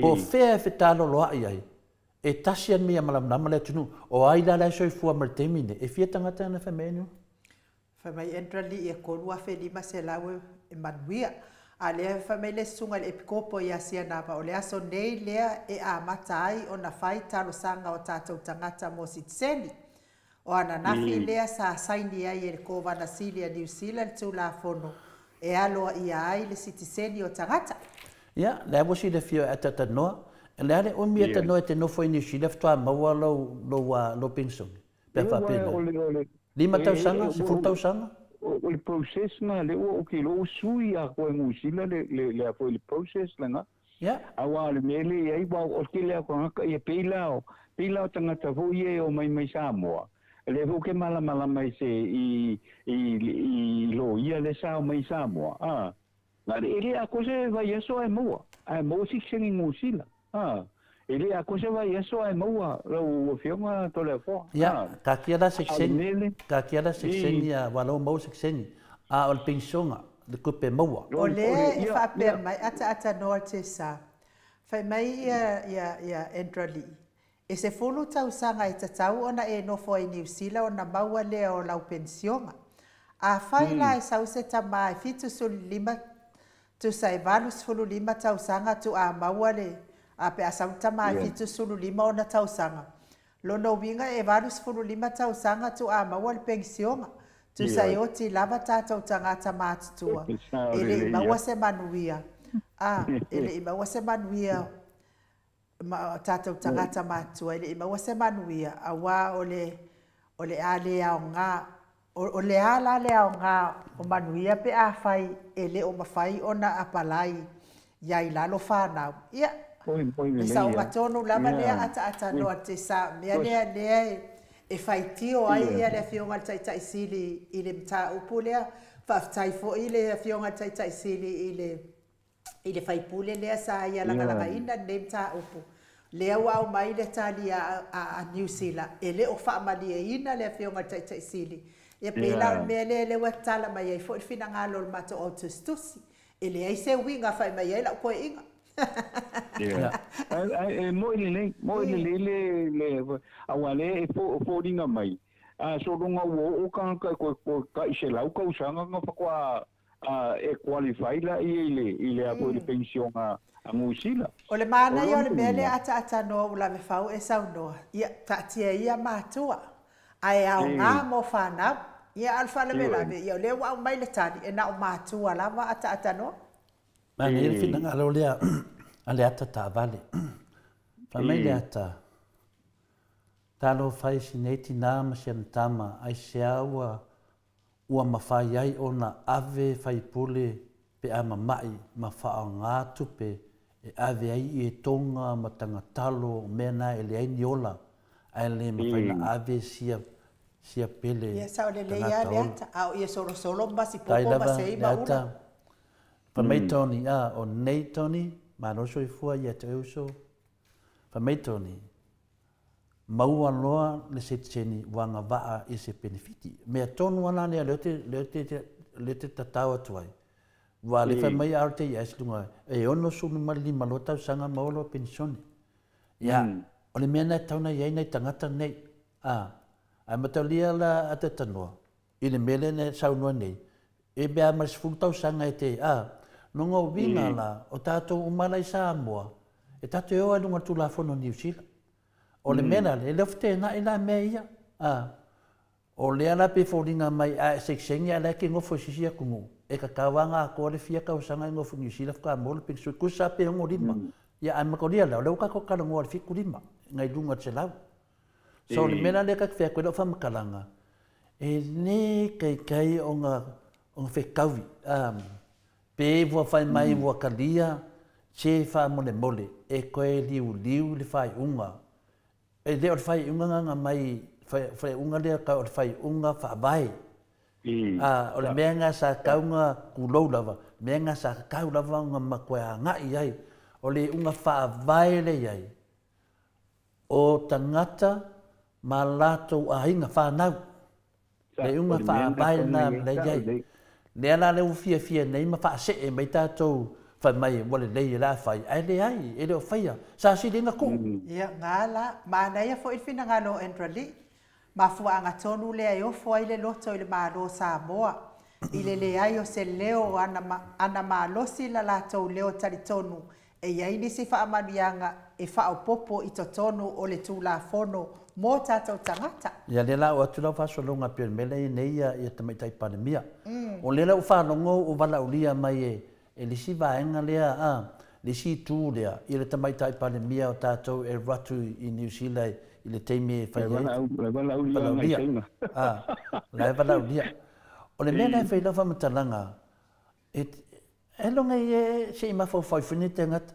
Wa o mana whai mai whia me le ai ai mene. Mariela. A le maua ia whainali e whamatalanga. Whainali.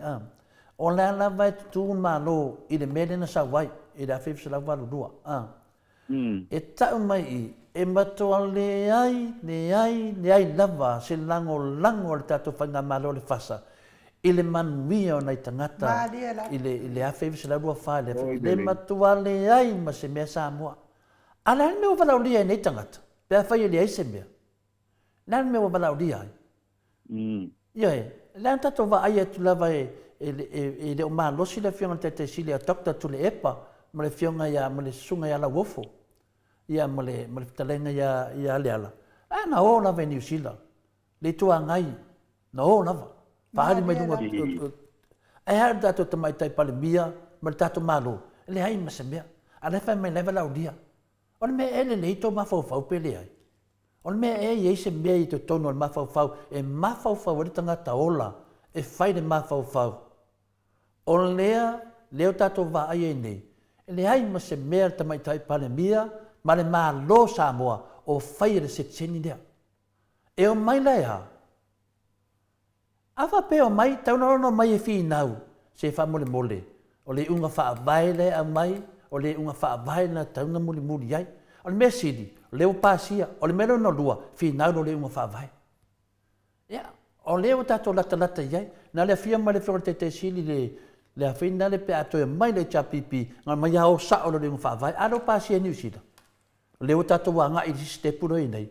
Ia, ai lea manu maulu. O leo pasia.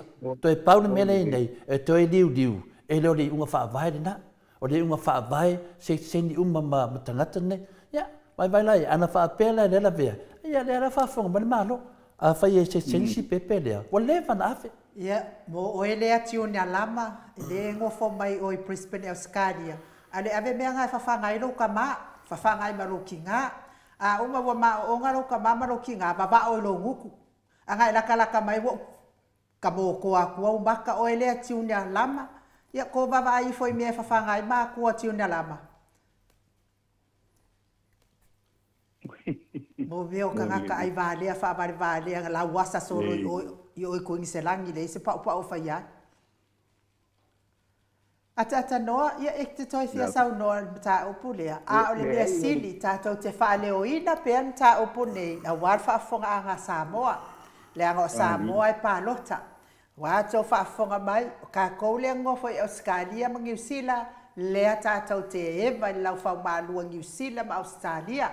Lea foi, a o tau ia i Samoa, lea wha matala atu mea ia te o tau, ia tu i tau mawhau ma o tau whina ngalo. E le alofa le whai ngā mālo le ia i nei ia o tau. E alofa tui la epa ia te o tau, a le whai ngā mālo le i le hai. Ai ki ngā mai le fionga tai sili e ngā saua mana avela na pepa e lango ai le mau.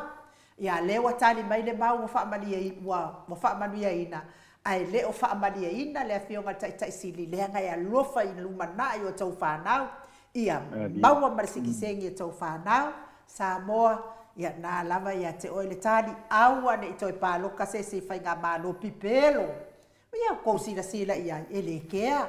Ki nganga la au mai le kala mai fo mai e le mawhaina tonga fiti ai Samoa le am toto e ave ia tonu i whafo i tonga fiti ai le popole le kea i tau soifua malo tau soifua le Samoa.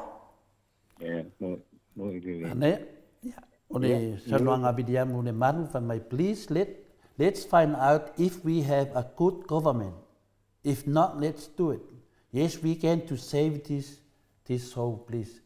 Ia, o tātou manatu mana. Ia, o tātou manatu mana, tātou te whelafulafo ai, e tātou te whesosoani ai. E ame lava le awala, le tātou te loa. Nā me la kako anga ike le mamau te le tua. Nā e kākia mai le awala. Nā i limo ao whenala ni mistalia. Tātou wā ngai ma tātou sawa wari pea. Ia tātou te whetuwha i le lofa. Whetuwha i le lofa. Ai whanongo i wha oe e te le maua le nganga lea. Ese al pora kiki, ese le lofa. Lea o tātou wa ai le wha pora kiki o melei nei. O le wha pora kiki palapala, ma pora kiki leanga, e le ai se mea fia me ma le malo na whai se tsen. Le se mea. Nā lango e la tau le mele na sa wai. O ea wana nofo i New Zealand, saunoanga fia melo manino e pule a New Zealand. Ne ai a masona a fia iai pule a New Zealand. A le wo le lau vaanga lea a balauria mai. Sorry. He ofo ia o kou, le mo fa por kiki en fenta to mea. Ia e, mo meo tangata leanga, ai mea siri. Le vava ai e ala tunu mo tangata por kiki leanga. Ia, malau dia mai ale kai amba ila le mea lenga fai. Pau mea lewo i oi mai New Zealand e talia, a la fe mai New Zealand e le tu uai ma whanau. Le ala unga. Le ala tonu ana le fai atu ai. Tu ule ro loto. Se aua ko ke su e kupe le mea. Aua tau te oe su e ini tau manuia le mea wha mole. Su e le manuia sa mola o tele pia wha peto te fia tau tua le atu nu. Pio tu langa na ata noa e hao na manino. E hao na manino. Ya. Ta noa i se si mea toi fia sau no i ai. Tai ai no ki lo ku uma mai al ka ko ke min nei tai au. Ia molia tu fa. Ata no ai sim ta pule ta wa tu lo ai u sim ta pule ta. O le sim ta pule ta wa. O nga le loma le famsinonga le a fena le a la uli ma Samuelu fe pule ai ma la to uma ia i le. Ma le au fau ya na la fau.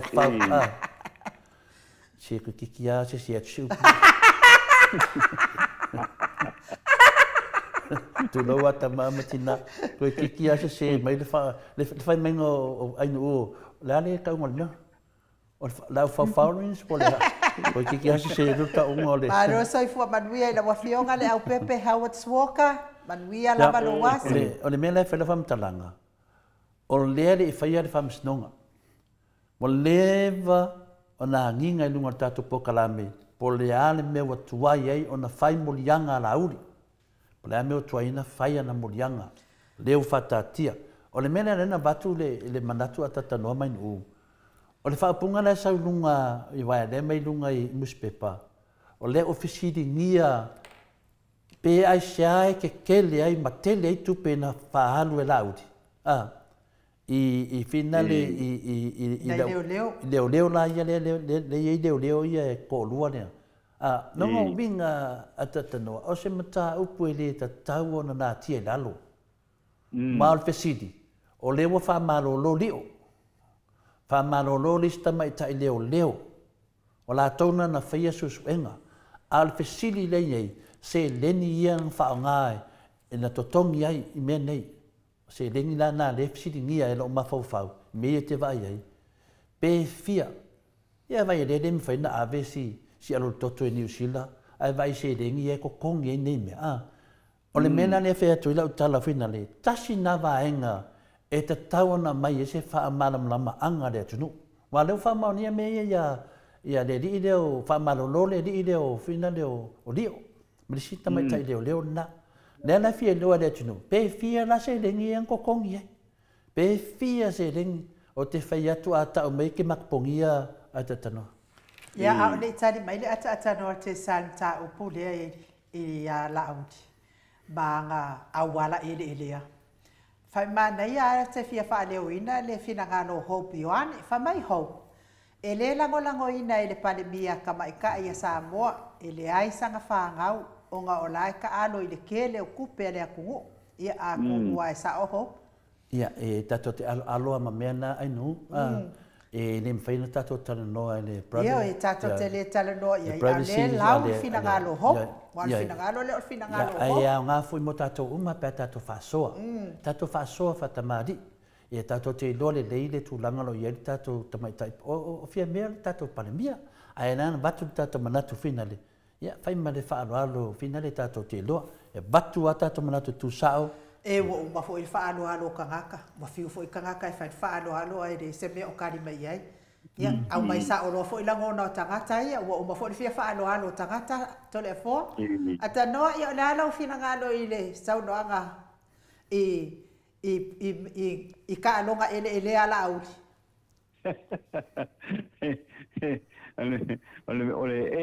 E makau kia, e makau kia la vel sa lo konga le ala auli ke mi kau kala i me uma. E makau kia le longa sa lo konga le ai. Sa lo konga nga wa fai so lo ku inga hoi le i mau ngaka. Ma liela.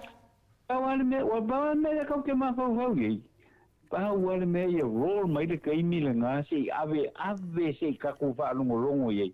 Ko le ala nga luenga leo ma le komisino lo fai le meda il mere kupu awa ka kauanga iso la ko leo ko i ku inga nei ala ya wa le uma everyone has made up its mind in mengi ku inga nge vai wa kilo le ya se pi fai me ula ho le ai fo ya la udi ya pi fai me ula la udi nga ku inga ia fai ia ai serious le mele kupu la fo wa fia ko i leo ia ka tau o le vai la po le kau ke kilo le po le ase mea leo male komisinga o mai fai ile maka upu le lau a wa le ka ko lo male me ka kaunga ye wa ka kau onga fai se fai mai ka ngaka ngi lo fionga to le po ma lo fionga ai no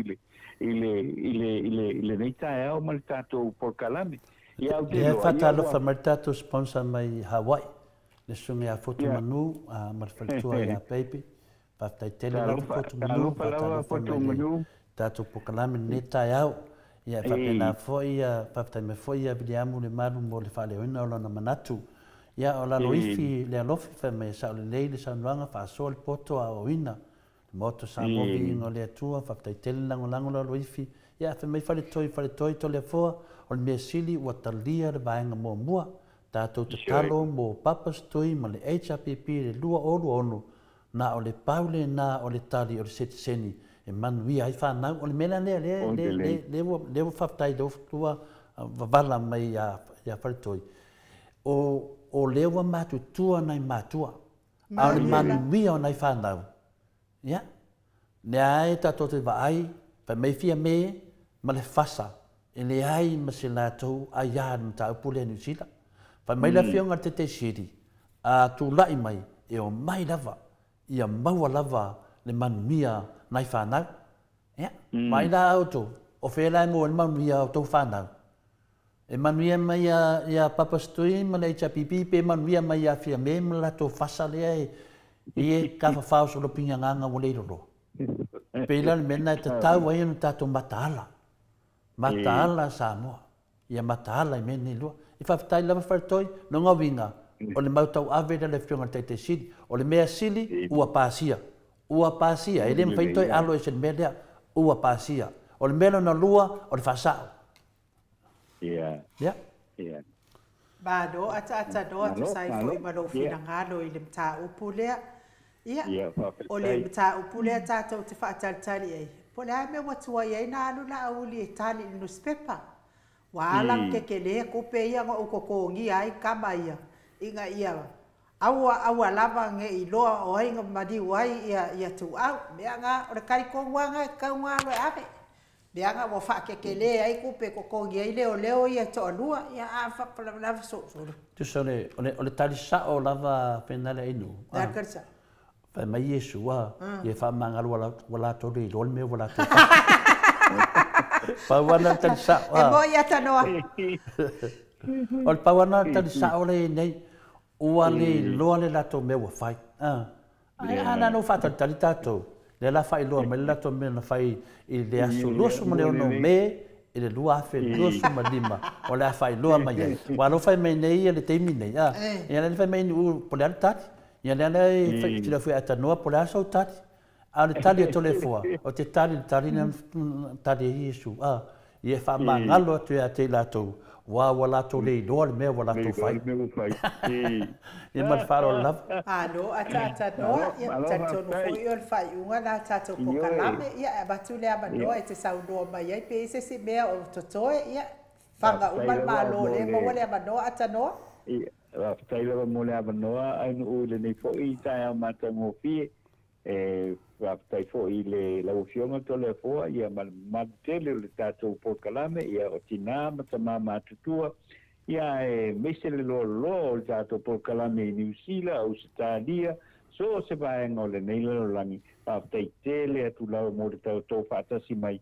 ile nei fo itaia ai manuia ia fo fuanga o le nei aso tato to e sei lo i fo i se temio lo mo ia ai fa so i fo ia manuia le nei aso pena fo ila wa fionga ile ata no te sa ia manuia tele ne yaso yo na fuanga fai lo fatele atu tato pokalame mo la fiora ata noa ia tato whenua i le aso atai au ai mo nei taimi whaaso i fua ia ata noa te sa.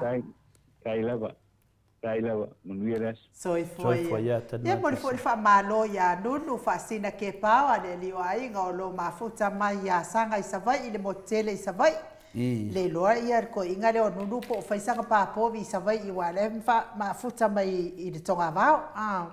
I whanau mai mafuta mai i uta i le tonga vau i a sanga i le motele i savai. Pa wale mele ati whiwhea te anu. Vai pa olo ka wale a wisiaki e dei pōre dei. Mana ia piki a pōr tamaro. Ia alo whtele atu lava i lau whtalenga le leo ainga nunu. Ia mana ia foi. Mana ia foi nunu ia e kamo e mai ai loa o inga i le kumalonga whaasale le anga lima. Se i whai foi se suinga whaasale le anga lima la tau. A se upu lava i le mangioka. Ia Samoa. O ngā wo umango uwha makala kua le mangioka. Mangioka i le selu manga i ngā kua ngā. Nei ai, o te whapenai no. Ia wai te le roa me te tup. Ia wai taltonu. E te me di ua tangata. Li si tangata na whale tonu wa. E te ewa e mai fole ata. Se ko le afoa, se ke mai mau fua lo whaalo alo ia kangaka. O kangaka ia loko le anga ia ke oe. O kangaka se ke whea kuka o le afoa anga lako maua singa pao, singa fasi pao ala ikiki fo i lele. Wa lewa nga lako wha o makia inga oe kangaka loko le anga kangaka ngei. Sa e anga lele ia ima wha amoe i wai le se luma ngai. Le se me moe ai, le se me ngofo ai ai o whai mai oe. Ne ai, o te leo tana noa le mena. Pe o le whiwa e whai mai polea. Paul mea e te me liua tangata inu. Ia kalo sia e liua se lelei a le anga liua aku fo muli muli fo i se si fafinge wo ki sanga kange kele ngi anga kupe. Wa le mea le fai ele ka malo le vai fafinge wo ki la ko kange kele la ko kupe muli muli ai. Ia umalonga fa nga kupe singa fafinge ki ai fo ilea ko ikikinge fo ki ai lele la ke ngo fo nge ia wai. Wa ngo fo ia ma ki ai no ko no. Ola fa. E tu le pa no. Ne te o tato whai atu i natu langa. Ia me te me li o tangata. Le mea ke whai e koe whai fo i le skaka ia oe. Ia me tangia. Ai mo wha oe ma kia i lo ko olua e mori mori se ko olua se e koe kia i fo i oe se koe ki kinga i fo i kia i le ka maika. O te leo tala noa atu i mena tutupu ainu. O te tala noa atu i mea fou.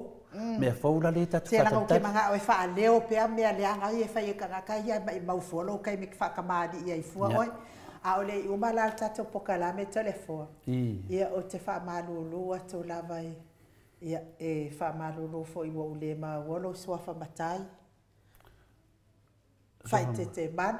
A whina le a salapo a sangele. Whamalulu atu whai te ia nge i sese ia te au te le o maua leilo swafa matai le tau tau mai telefona. Ia le a fo i se e whaafonga mai tātou pokala me nei aso. Ia o te le mana o e ti ngā stangata ia te a o na te le i whaia se mea o te ti ngā ai.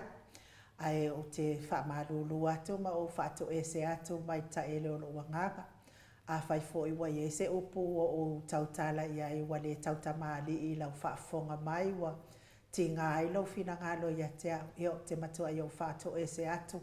I lungo o le nei pokalame i le toafia ma toafia ma malo le atunu o e o lo whaafonga mai. Taluai o na wau sa matuati ngā lava lo loto ia te oe. Ia ai mai sele i somo koea inga ngange le mea whakau malau ngange sa ola ia le mea ai misi luki ngange o pekelo. Ia ke sa whaile lua poltaka le sa tātou tala noa mua. Na te ia lea ua ngalo atu la ua fionga. Wa le toi maua se fesa o tainga.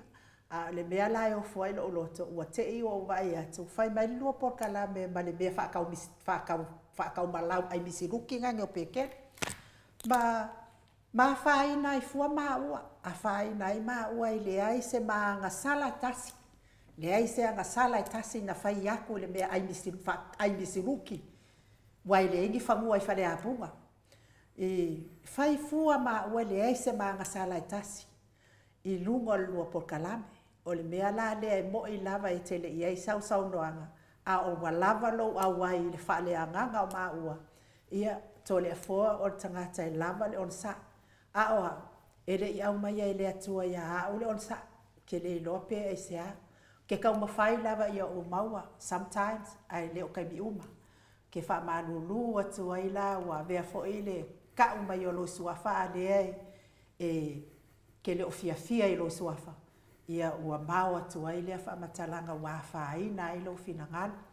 Tu sa lava lea whaina o lo finangalo, ma lea whaina fo i o lo loto. Lea ngai whai fua maa ua i le mea wha kau malau ngange, wa laki anga mea maadie, wa mau ai maronga sibuifo.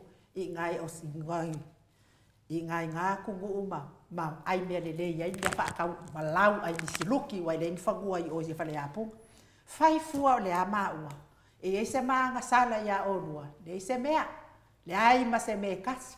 Kou whaanongolongo i whaamakalanga e whai a koe iskanga ka whaamakalanga pepelo. Ai ko ke le iloa maua. Ngā ole mea ai misiluki ngā nge whaakau malau.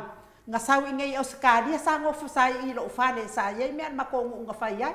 Whaakarikane leo kole a fōa se ia whio ako i oi mea lai whai ai. E ngofo a kole a fōa i longa whale ngofo au lo ufane. Au mea ia kau kakala mai ai. Mo mea o kala whawhau kala loko leanga. Lea la e wakoela o whako e senga. Whai ke mangu mai le ka ele o lo whako. O te le toi whai a lava se whamatalanga i te a whai nai. E tosa fo i maa ke le mga e whai mai e sesi se mea o te a whai nai. Ia e ui lava na le iei sautala, awa lava lou au ai ma lo manatu. O ngā fo i ke lango inga kala mea ai misiruki ngani. Ia au ke whako ese aku fo i lo whaltua, mai se fo ina i o walo o whaafonga mai. Ua le tau tamali isa whamtalanga o whai atu i lau fionga pele. Te iloa o e te lua ai ngam tole foa. Ai whaamalulu atu ma whaamangalo mai au isa o whamtalanga o whai. Ke fia lava o te e ia i lātou o e fia kau mai. Ke le kari inga ni vai, ke le kea i sesi, wau ke le pala aises. Ai o ke whaamalulu aku ai. O le wau o mai a te au whamatalanga tole foa.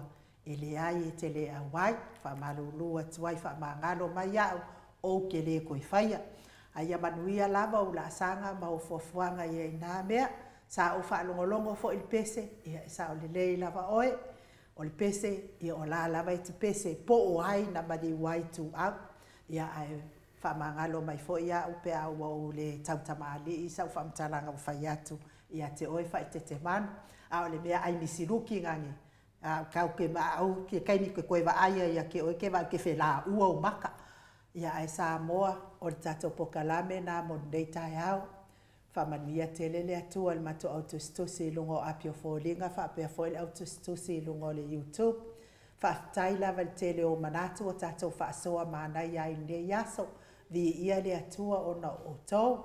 Tai fōi o tau finangalo le leie lango ina ai le fionga le tai sili ma le HRPP a wale manuia o si o tatou atu no whapelepele o Samoa. O e o lo mafuta mai tono whalifai ngā duenga, manuia lava ngā luenga, maua le mālosi mai le ali, whapea fo i lātou o e whatapena mo le sifi o uli, ma le sifi pō, maua le mālosi, ma wha mamau, mai wha lave lave.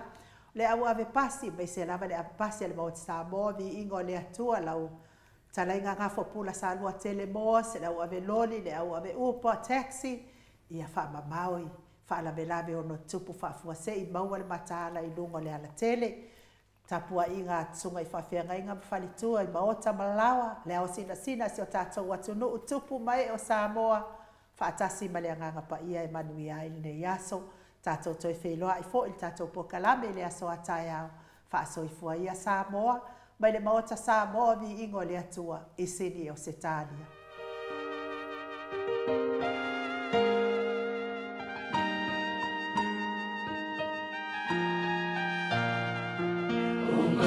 So mai, ia fina finau, le tawa lelei, le tawa o tau, lo tatou atua, e au mai tatou, e au nane mana, e mai,